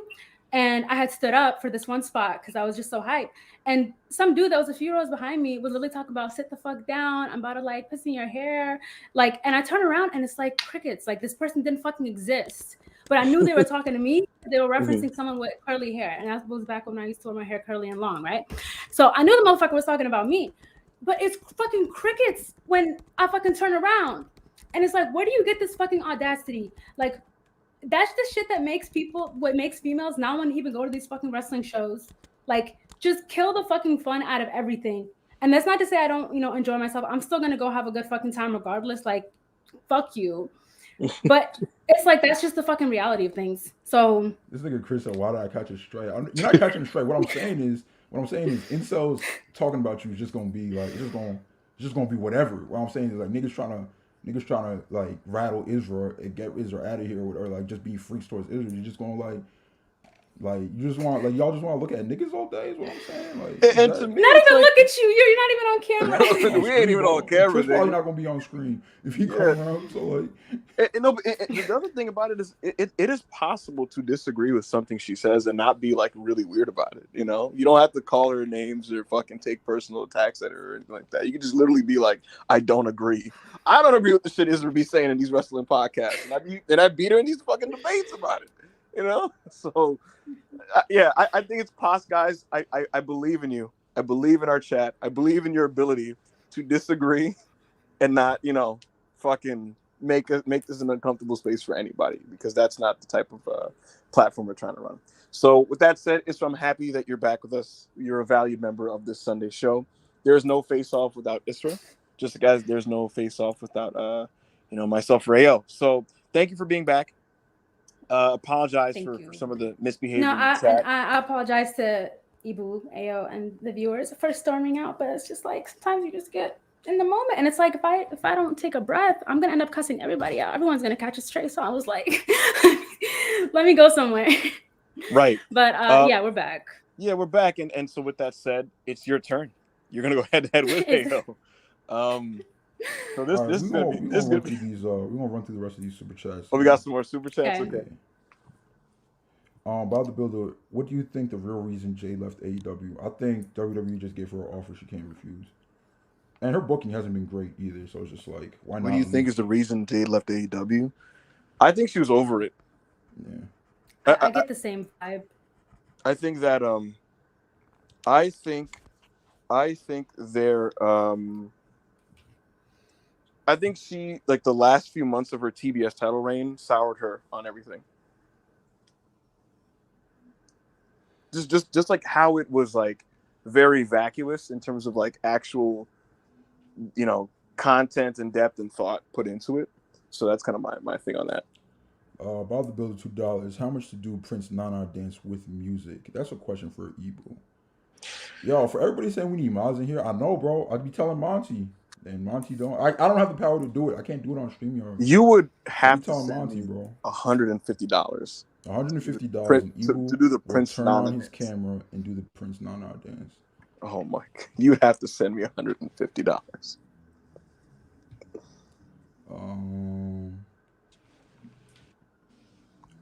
Making me and my war help the issues. Much love. Oh, Bob, don't you be in the chat trolling, bro? Don't Bob. Oh man. The thing is, me and AO are both mods, but it's like hard. No, I'm not a mod. I told Monty to do it, and he hasn't done it, bro. Oh, I'm a mod, but like I don't. I have the StreamYard, but like I'm not a mod. He's busy, YouTube, so I can't. And then, oh wait, I can't ban people, so never mind. But I can't make people mods. Is what I'm saying. Mm-hmm. But I can't ban people. I need to look at the chat harder, I guess. But yeah. So let's move on. Yes, sir. So listen, Isra, you're up. So I'm glad you got that out your system. You said what needed to be said, and now it's time for us to get back to what we get paid the big bucks to do, which is fucking debate. And so you're the main event. It's you main eventing with AO, one-on-one, and we're gonna talk about Jade Cargill, guys. So here's the deal. Jade Cargill, former collegiate basketball player, tried out for WWE, didn't get in. She ended up becoming a star in AEW. She was brought in. She had that program with, Cody and Brandy and Red Velvet. Had a nice little run in AEW, and ultimately she chose to leave the company. Her last match was at Rampage. She lost to Chris Statlander in a rematch for the TBS Championship, and she said her final goodbyes. And the belief was that she's headed to WWE, and that seems to be confirmed because PW Insider today reported that she's going to start with the Performance Center this upcoming week. And so that's a big deal. That's big news. It's a big get for WWE. They just finished the merger, as we said earlier, and Jade's going to start up. But some people would make the argument that Jade Cargill maybe isn't where she needs to be in the ring, and that she might need to start off with NXT first. Other people would think, Jade's such a star with her presence, you got to throw her up there against the big stars of the company. And so I want to ask you guys what you think about this. Do you guys think when Jade Cargill begins with WWE that she should start with NXT at first, or if she should go right to the main roster? Who wants to go first? Let's do I'll AO let you first. pick who goes first. Yeah, let's go with you this time. Go for it, AO. So I'm gonna give me I just need to pull up the women's roster. Ibu entertain the people for literally 60 seconds while I pull this up. Yeah, that's fine. Look, man, I'm excited to see what's going to happen with Jade Cargill. We definitely, you can make the argument either way, to be honest with you. I'm not going to say that she's a total complete package in the ring and that she's fucking, Manami Toyota or anything like that. But she's a star. And, you might want to get people talking with an immediate face-off with someone like a Bianca or Rhea Ripley. So I'm curious what they do. I'm curious if they have her, if they say, hey, let's clean up some things in the PC, or if they go, let's make a big splash and put her on Monday Night Raw. And I'm actually curious to see what sides you guys take, you being Isra and AO. So, okay, I'm again, ready. I asked, AO, I have the Jade roster Cargill go through NXT when she starts with WWE, or should she go right to the main roster? Well, I'm taking the position that Jade needs to be right on the main roster. She needs to be put in front of 2 million viewers immediately. Jade's aura, Jade's star presence, Jade's comfortability on the mic. I'm not saying she's a killer promo, but her comfortability on the mic, the way she carries herself, this needs to be put in front of as many people as soon as possible. Looks like an Amazon. Can talk, has charisma, can work just as well or better than the bottom half of the WWE women's main roster. I'm gonna run some names off to you right now. And you let me know if them being in NXT helped them out, nigga. These are people that are on the main roster, bro. Aaliyah is on the main roster. She cannot fucking wrestle. B-Fab is on the main roster. She cannot fucking wrestle. What else we got? We got Chelsea Green on the main roster. I'm not going to say she can't wrestle. Not too but much. I'm not going to say she's Not better too than much. Jade. Not too much on Big Chelsea. I'm not going to say she's better bell to bell than Jade Cargill. Not at all. I would never say that. We have Emmalina on the main roster. We have Indy Hartwell on backup Hangman. Yes. Israel. Chat. We have Indy Hartwell on the main roster. I love Indy. I can't co-sign that one. She can't fucking wrestle. She has no business on wrestling. She has no business being on wrestling television in the role of being a wrestler. She would probably be a great ring announcer. Probably be a good manager or something like that. But let's be for real here. What else do we have on the main roster? Like we have Nia Jax on the main roster. She has almost ended multiple people's lives in ring. And that's Big Nia. It's true. Yo, did you know that? Did you know that Monty is completely circled around, and now he's like, actually, Nia good? Monty has some very interesting opinions. Let's see. What else? What kind of rules? We have Ibu, Israel. We have Xia Li on the main roster. We have Zelina Vega on the main roster. Who Zelina's has got no. Listen, can I fucking talk, bro? I'm making my points. Zelina Vega has gotten a lot better as a professional wrestler and belongs to be on SmackDown, belongs to have the position that she has. But that growth all occurred while she was on the main roster. When she was brought up, her ass cannot fucking wrestle. And she did not belong on the main roster. So there's the ability of getting better while on the main roster, which I believe Jade will continue to do. You feel me? There's lists of people that just don't belong on wrestling television here, bro. And they're here. We have Valhalla on the main roster, bro. Like, what are we doing here? And we're gonna send someone of Jade Cargill's stature, someone of Jade Cargill's status, someone who is 50-2 in the business at WWE's biggest competitor to NXT. Yes, I understand that NXT has super workers there right now in Nathan Frazier, Dragon Lee, Ilya Dragunov. Yeah. Guess what, Ibu? Guess what? These people who are some of the best wrestlers in the world, they're all men. WWE does not treat the women this way. They don't put star women in NXT. NXT for the women is straight up developmental, and Jade doesn't need to be there right now. That's my opening statement. Okay, actually, I respect everything you said. I really enjoy Jade, um, so I would like to make the case for why she should have a future in WWE through NXT. I'm gonna admit upfront, like I grew to be such a big fan of NXT, but my argument is not just based on like my bias, like it's rooted in logic and just how like things are going right now. So firstly, like I think it's important to recognize Jade is already incredibly talented and incredibly promising. Whatever path that she decides to go on, she will be successful regardless because she just has that it factor. But I do believe that NXT offers her a different, like a unique kind of platform to hone her skills and establish herself as a star in front of a new audience. One of the biggest reasons for me to think that Jade should go to NXT is honestly that the roster is pretty stacked in that it's deep. The women get a lot of screen time, whether it's backstage segments, whether it's in ring. Like when you're watching an episode of NXT, the women are consistently going to be on screen throughout like the entire show. This kind of exposure is like up Jade's alley completely. She can like showcase her charisma, athleticism, like everything. And it's not that she can't do this on the main roster. It's just that in NXT, it's kind of given the nature of the performance center being like a lot more intimate, she'll be able to connect with this new audience and kind of find herself, because in the time that she's like been wrestling, she's kind of just been finding herself like as she goes and actually improving like while she's on screen and everything.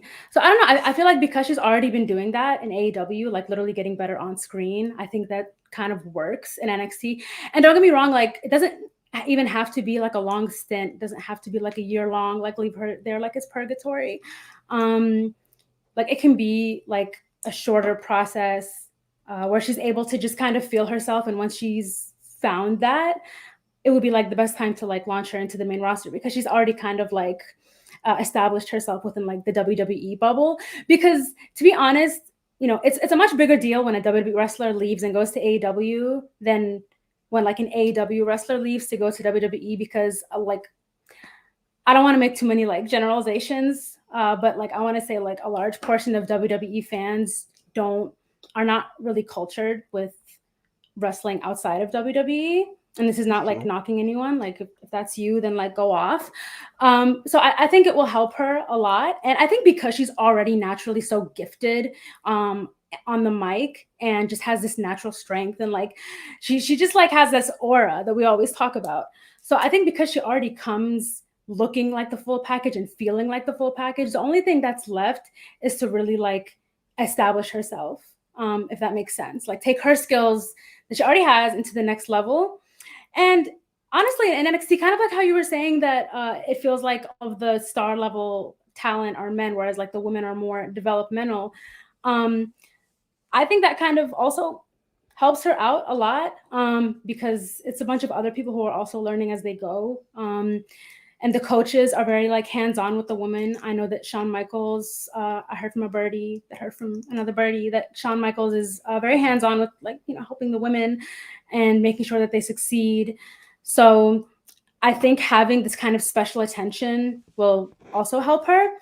And I say this because if they just take her directly to the main roster, it might kind of feel like, I don't know, whenever they thrust someone to the main roster in general, it almost feels like they don't fit in. Like even if they have everything, it's still gonna like usually fall flat in the beginning. And it's not the wrestler's fault at all. It's just because there needs to be some kind of a buildup. So I think, you know, NXT offers like all of these things to like help her. But yeah, this is my stance. We love Jade regardless. So whatever she does in the end, like I'm excited to see it. Israel made a lot of great points here, but what I will say is I don't think like she's not gonna get better going out there and wrestling like Gigi Dolan and fucking Amari Miller and Who else is fucking in NXT? I don't know who's in fucking NXT. Well, we have Roxanne, we have Sol Ruka, we have Tiffany Stratton. I mean, but these Tiffany, Roxanne, and Sol Ruka are very talented. Sol is out for over a year with ACL right now, so Jade won't be wrestling her. Tiffany is capable of having very entertaining matches, but she is very much somebody whose hand needs to be held through those entertaining matches. She's not necessarily leading them, and I don't think that's a situation that Jade needs to be in at all. She should not be leading matches in an attempt to get better when she could be wrestling people like Io and Asuka or Becky. I know Becky's doing this whole NXT thing right now, but she's probably gonna drop the belt in a week or two, right? Like just like people, like real veterans that know what they're doing. Get her in the ring with Bianca. Like, do you want her walking into a room with literally, well, how many people go to NXT shows nowadays? Like 200 people now that they've moved. Say it again. How many people attend NXT tapings, Ibu? In the PC or in outside of PC events? Right now, like at every like weekly on Tuesdays in the PC. About 200 people. Yeah, so Jade Cargill, the star that she is, the presence that she has, the aura that she has. Do you want her debuting in your company by walking into a warehouse with 200 people, or do you want to hear a storm is coming at the fucking Royal Rumble with 50K people? Like you let me like which one would help her more? Like, you know what I mean? Like, I don't think she should be working Izzy Dame, whoever the fuck that is. Like, she doesn't need to be in the ring with Lash Legend, even though I like Lash a lot. I think she's a very good I think she has a presence and could be a star in the future too, but she's not there as a worker yet. And WWE knows that. They've scaled back her matches. She doesn't really wrestle as much anymore. So it's just like, I think that she should be in there, get in the mix. One issue that even the biggest AEW fan has had with Jade's AEW run is that she was not allowed to mix it up with top end talent, because top end talent was always going for the world title, and they also wanted to protect them, and they just made the TBS division the TBS division, and it was more like there was like Athena got a match in there, and I'm not sure who else. I think Rio might have gotten a match, but like Jade wasn't allowed to wrestle the superstar. Like, she wasn't allowed to wrestle the super workers in the division. She was wrestling the Anna Jays of the world, the Julia Harts of the world. You know what I mean? Like, so it's just like, she's been at this for like 3 years now. She's been training with Danielson. She's been like, she doesn't need classes. She doesn't need to be in the PC rolling around with rookies. She needs to be in the ring, in the fire. You feel me? Doing her thing with vets, with top end talent. You know who's a really good vet that she could wrestle? Becky Lynch. And she's currently the NXT Women's Champion and will be a prominent figure in NXT. And how sick would it be if, as soon as Jade joins WWE, she gets in Becky's face? Like, I think that's like a beautiful way for like Jade to actually debut. Or even if it's not a debut, like just in general, like that feud would be money. That would put eyes on NXT. Stop playing with NXT.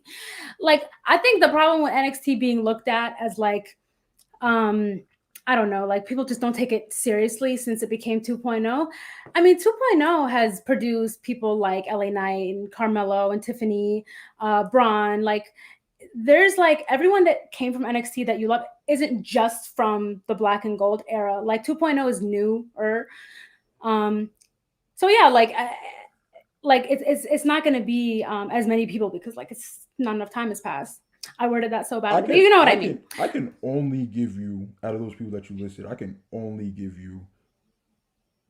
Oh no, I can give you Tiffany and Braun. Melo's been doing what he's doing right now for years before he went to NXT.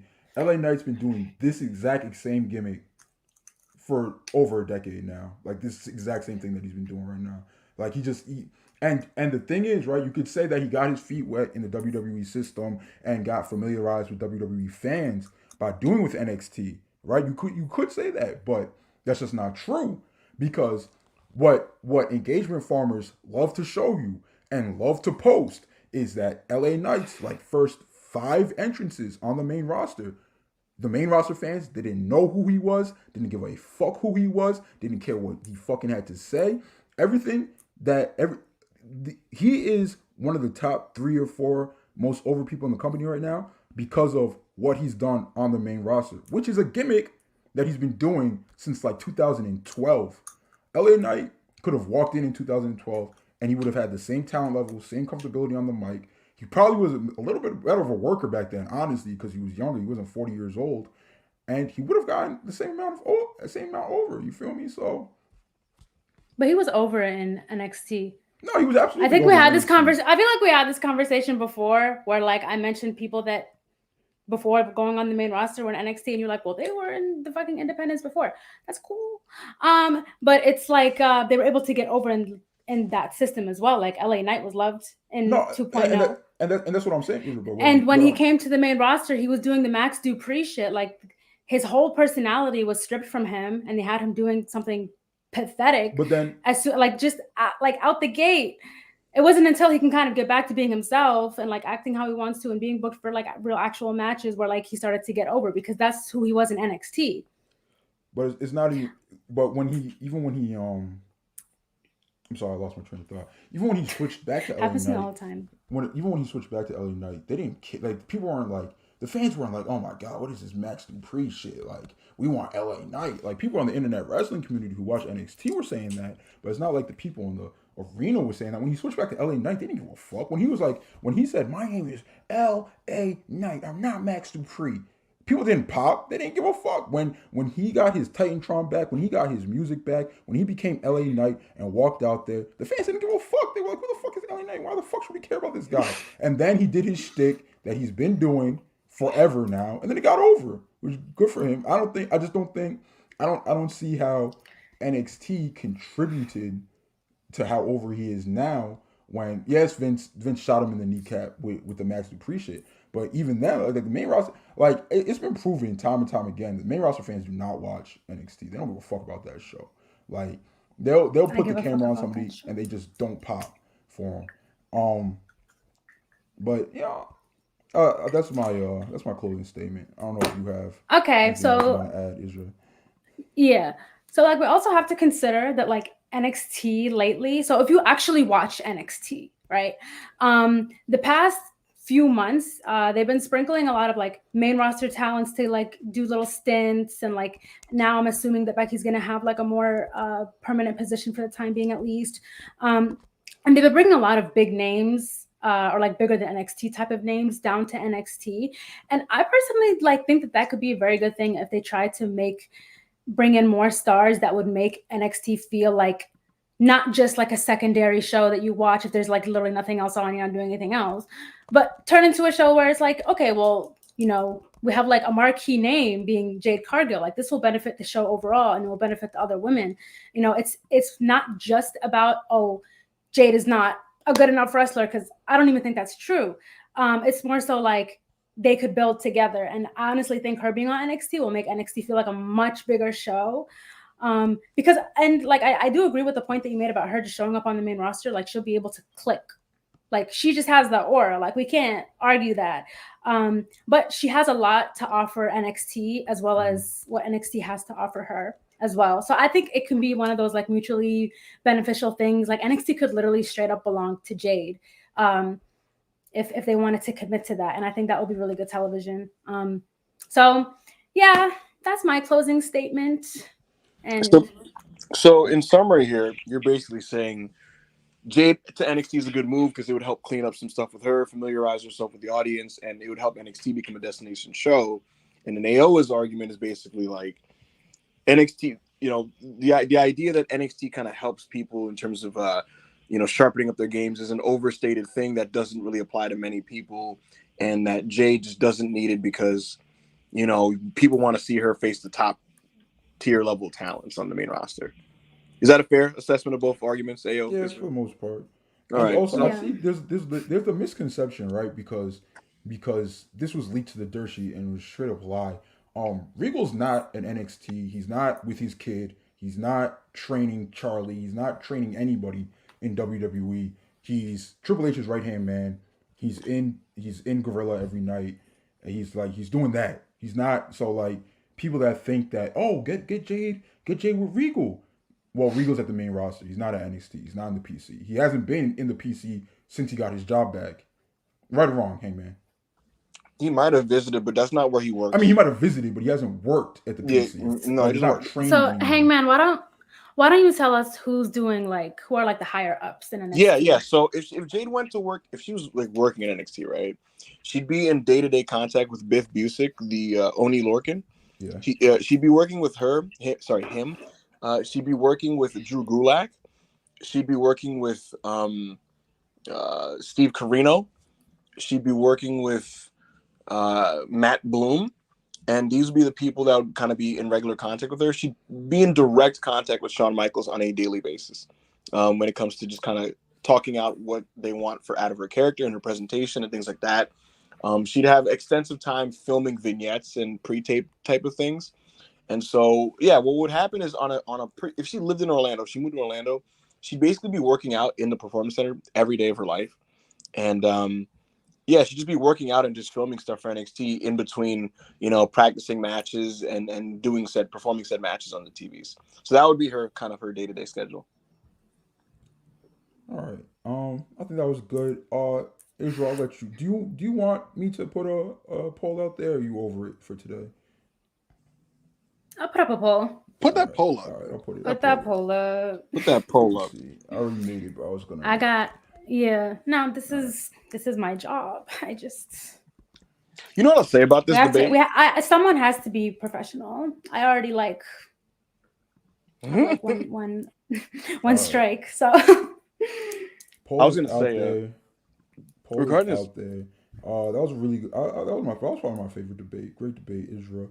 I actually feel like that was like a productive conversation too. Like I feel like it made me consider every possibility, and the fact of the matter is, like, the promoter minded me. AO was like, just get her on TV, fucking standing in front of Bianca. Like, that's plus also imagine that fucking dagger, bro. That dagger in the AEW faithful's heart when she shows up and is treated like a huge deal. Right. Like if you put her on NXT, like AEW, like Elite Fleet will be able to spin it like,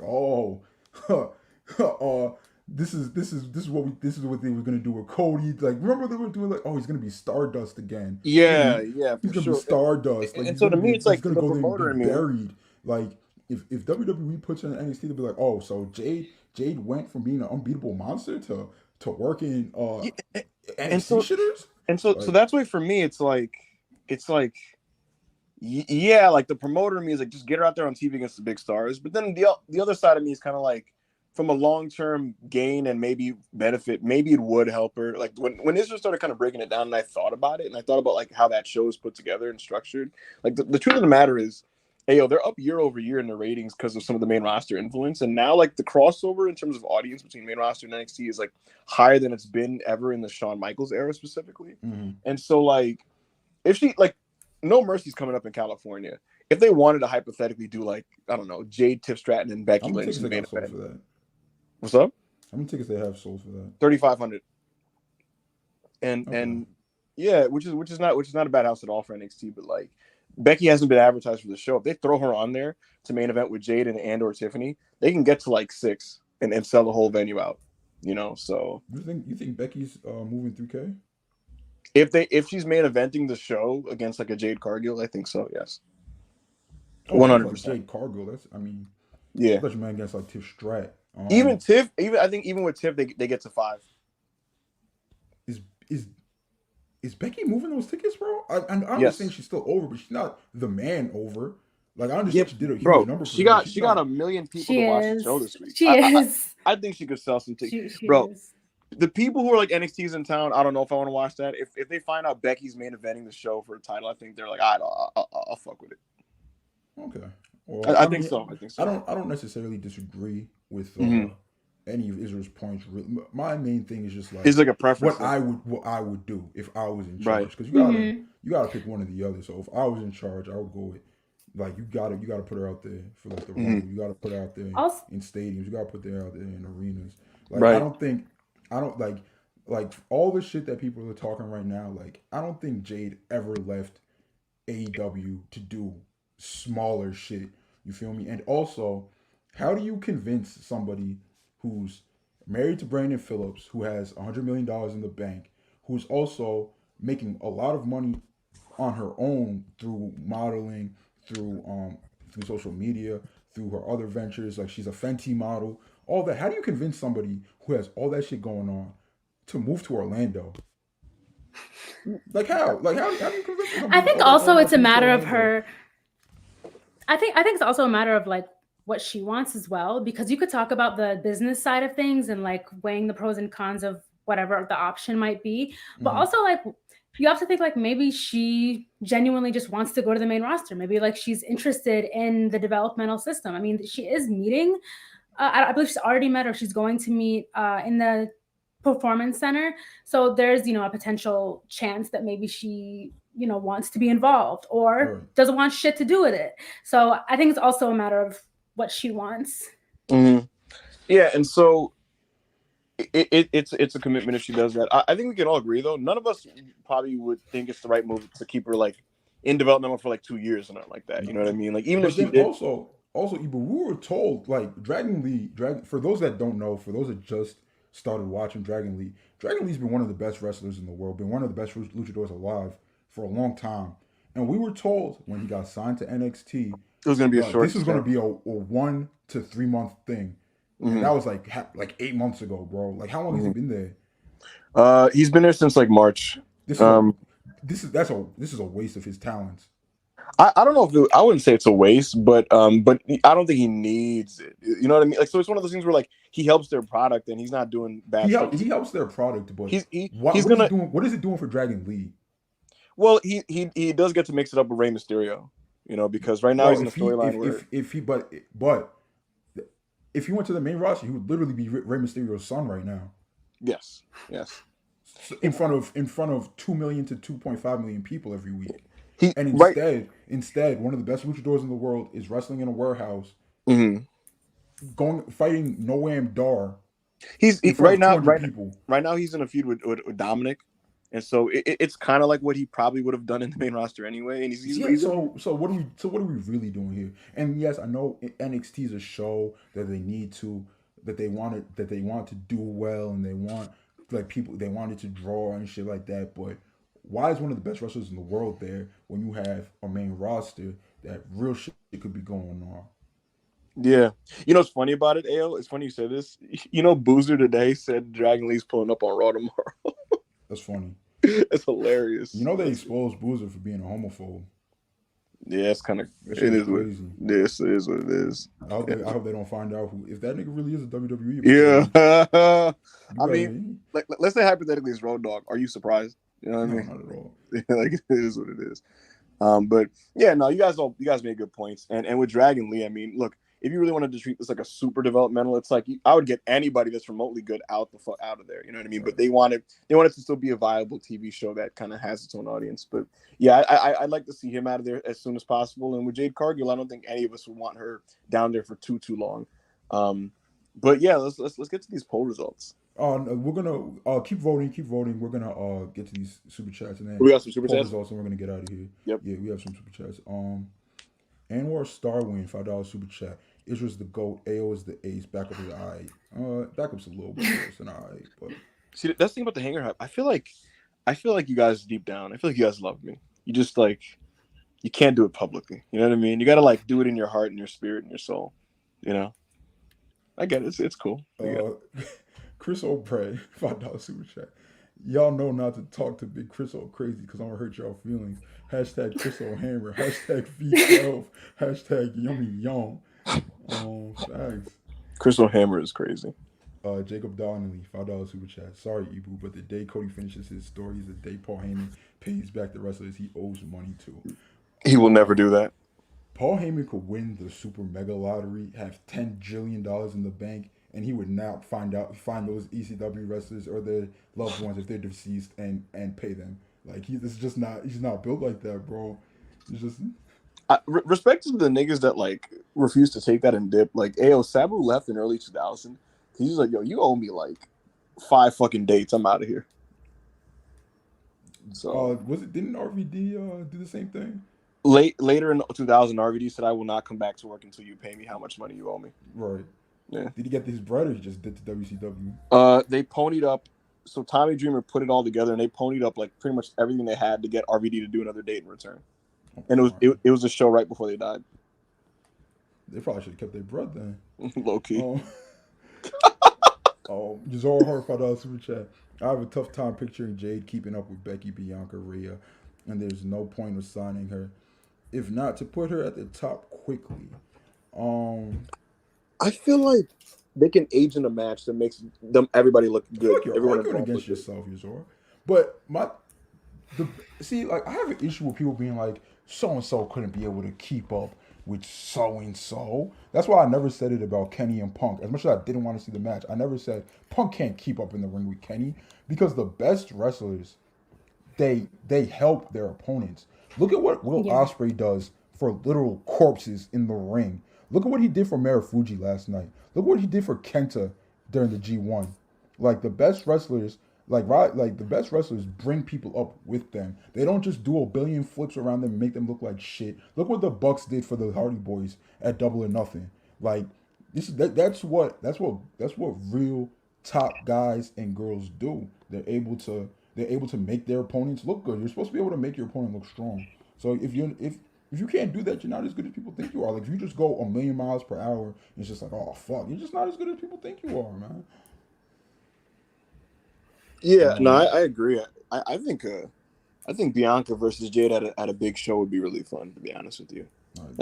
I'm pretty confident in like the company's ability to agent the match. I think Bianca, that's going to be like the match. Yeah, I agree. They're going to try to push.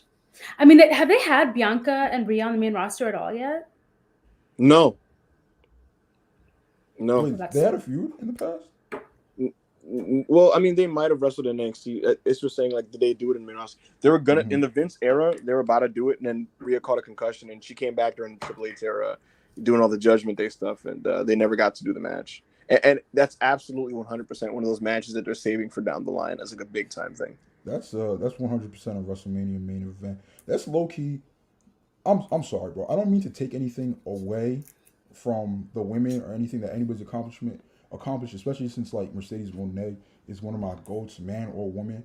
But saying the night one main event is a WrestleMania main event, it's really not, bro. It's really I don't not, agree. because you said you don't agree or you do. I don't agree. You know what you want to know? You want to know why it's not, Ibu? Because they would never put Roman Reigns versus Cody Rhodes on night one as opposed to night two. They just wouldn't do it. And if night one is a WrestleMania main event, why wouldn't they do it, Ibu? So here's the deal. It's just because that's like the absolute most important match between both nights is going to be the last match. So that's the WrestleMania main event. But like you can make the argument that the second most important match between both nights will be the night one main event, and that's still a main event. It closed the show. I don't agree. Steve Austin main event at night one. I still don't agree that's a main event, bro. And I love Steve Austin. One of my goals. It's Steve Austin. Like, I'm saying all that to say this is just like I feel like Bianca now versus Mercedes is a night two main event. Bianca then was like that was her star making moment. She wasn't a star yet, but she was getting there. You feel me? And that put her over the ledge, right? Mm-hmm. I feel like right now, like if you built it properly, Bianca Belair versus Rhea Ripley would be able to be the first ever like all women's quote unquote like WrestleMania main event. Like even Mercedes versus Bianca. Even Mercedes versus Bianca back then, if they had a real feud with a real build, I think it could have went on night two. I absolutely think it could have went on night two, but they didn't. They made that shit about fucking Reggie, bro. So it's just like you can't like. But thank God, we it's like two goats in the ring were able to make something happen, and were able to have a classic match, like. But they weren't helped by creative at all. Nah. But yeah, no, the bottom line here is Rhea versus Bianca is money. That should be in a stadium. And Jade versus Bianca, again, I feel like that could be big time. And I actually have faith that would be a good wrestling match. And the whole keep up thing, like you said, I think if someone's great, you don't watch the match going, oh, they couldn't keep up with them. You know, you put together a match that works for everybody and makes everybody look good. Thank you for the super chat, Zora. All right. Let's look at the results. Share screen. Get that thing on the screen. Hey, where's Israel? I'm not sure who wins this. We'll see what happens there. Oh shit! Is that a tie? It's a fucking tie, bro. What the fuck? 68 to 68. How does that happen? Wow. That's crazy. What? We will never Good beat talk. misogyny. We That's will crazy. never beat misogyny. That is crazy. It's a tie. Honestly, I'm surprised. Not even because Israel did a bad job. I'm surprised that it's a tie because the idea of Jade going to NXT is fucking ridiculous to me. Like it's crazy to me. So I'm surprised. A legitimate tie. Did a good job. How many votes? 68 to 68. That's comedy, son. So is your record now? What is it? 5-1-1? Is that what? 5-1-1. And Isra is. Hold on. 2. I'm more annoyed that Ibu beat AO and I just tied with AO. Like what the fuck? That's crazy. 1. Misogyny will continue to win on the rest of the Yo, a tie with that many votes is crazy. That's almost 140 votes, and yo, that's crazy. I don't think that's ever gonna happen again. Yeah, probably not. There's too many votes for that to happen again. We have one more super chat. Camilo, $2 super chat. Sorry for butchering your name. Apologize. Jade should sweep the NXT Women's Breakout Tourney. They are starting I hate that idea, bro. Introducing her by sweeping it, but then also back to my point, it's just like people on the main roster don't give a fuck about NXT. So it's just, I mean, people main roster fans don't give a fuck about NXT. So it's just like, I don't like if there was gonna be her show, like absolutely sweep the Breakout Tourney. But, what's up, Israel? What are you gonna say? Go ahead, Israel. I was just gonna say like WWE, like they love like having records and setting records and like bragging about the numbers. So I feel like doing that is just like one of those things that they use to like validate like how she's dominant. But Ayo, you know what's really funny? You're familiar with Valerie Lareda, right? Yes. So she has debuted in NXT as Lola Vice, and I kid you not, she's like the most over wrestler in NXT. Just off of being a bad bitch. Yes, like she pops in backstage segments, and the crowd's just like, yeah. That's funny.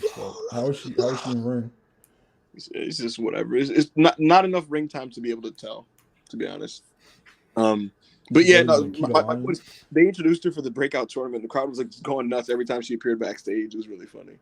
So that's funny as fuck. Yeah, man. I made the town even though I'm not feeling well. You know, my coach did a good job. Ibu beat me. You know, it is what it is. Yes, I did. I'm gonna start putting my links out when it's time for me to debate Ibu, bro. Like he did the groundwork, son. I can't even make any sense. He did the groundwork. I think the was Israel. You know, absolutely. It is what it is. You know what? I didn't beat AO, but I didn't lose to AO. So a win is a win. I'm gonna take this one as a win. It's a moral victory for sure. Regresso, $5 super chat. CM Punk was 100% right and will always be the best wrestler. Bro, that's CM Punk burner. The worst crime you can commit is dick riding without a license. You see, that's my issue with CM Punk fans. You guys just aren't realistic. Like it's literally a cult. Like, what do you mean he'll always be the best wrestler in the world? Like, what do you mean, bro? Like, even me, who loves Kenny Omega, like Ospreay's got it right now, bro. He just does. Like, I can admit that because I'm not a single fan. Like, I'm a wrestling fan. I don't suck someone's dick all day. I don't pretend somebody's better than they are. I don't pretend somebody's right when they're not. I'm just a person who likes wrestling and happens to enjoy Kenny Omega the most. But Ospreay's got it right now, bro, and I can admit that. You know what's funny, Ayo? I feel like I don't know why I'm getting deja vu. I feel like you say that once upon even me, who loves Kenny Omega. And then, like, we'll open a statement, you'll say, you said all the time. Because these niggas don't live in reality, bro. Yeah, even like, me, who loves Kenny Omega. I don't deify these people as gods, bro. Like, I don't, like, oh my, like, these freaks, like, one freak on fucking Twitter was like, CM Punk just got me through such a hard time. Like, CM Punk did this and that for me. CM Punk didn't do shit for you. He doesn't know you. You don't know him. You watched him on television, all right? Get therapy. How about that? Yeah, all right. Anyway. Wait. I was gonna say, yeah, no. Listen, this has been a really fun show. 3 really good debates here. You know, you guys. All right, you regress. You're getting banned, bro. You're a fucking freak. Who? Anyway, the nigga just sent in a fucking super chat. Oh, anyway, no, it's not. Thanks for the money, bitch ass nigga. Anyway, What'd he do? Wait, what being a fucking freak in the chat, son. Was he really? Was he Yeah. really? What Anyways, is going on today? I don't know. Listen, you guys have been Bro, great. I don't know, man. Like we're usually Russell Pierce has the greatest community in the world. We never have to deal with these freaks. Like sometimes they'll take jokes too far, but y'all don't act like this. Please just come. Like we're just gonna be quick with it. Like obviously you see we're doing well. Had over 200 people most of the stream. Like don't think that we're gonna not ban you just because you gave us like $5. We appreciate everybody who donates, but we're not gonna take bullshit or abuse from y'all because you gave us a couple dollars. All three of us have jobs. All three of us are doing well. Elon pays me and Ibu more money than y'all pay us just to tweet, son. So it's like we're gonna be okay, son. Like we're gonna be all right, bro. Like so, don't think you can just say whatever to us just because you fucking send in a super chat, bro. And with that said, I do love you guys. I do appreciate you guys. It's been really fun. The Hanger Hive came through, and Yes. so on behalf of Isra and Big AO, this was Wrestle Pierce Face Off Return Show. We'll be back next Sunday for more debates, more fun, and probably more insanity. And so for Isra, AO, I'm your host, Ibu, Backup Hangman, and we'll catch you guys next time. Please be normal from now on.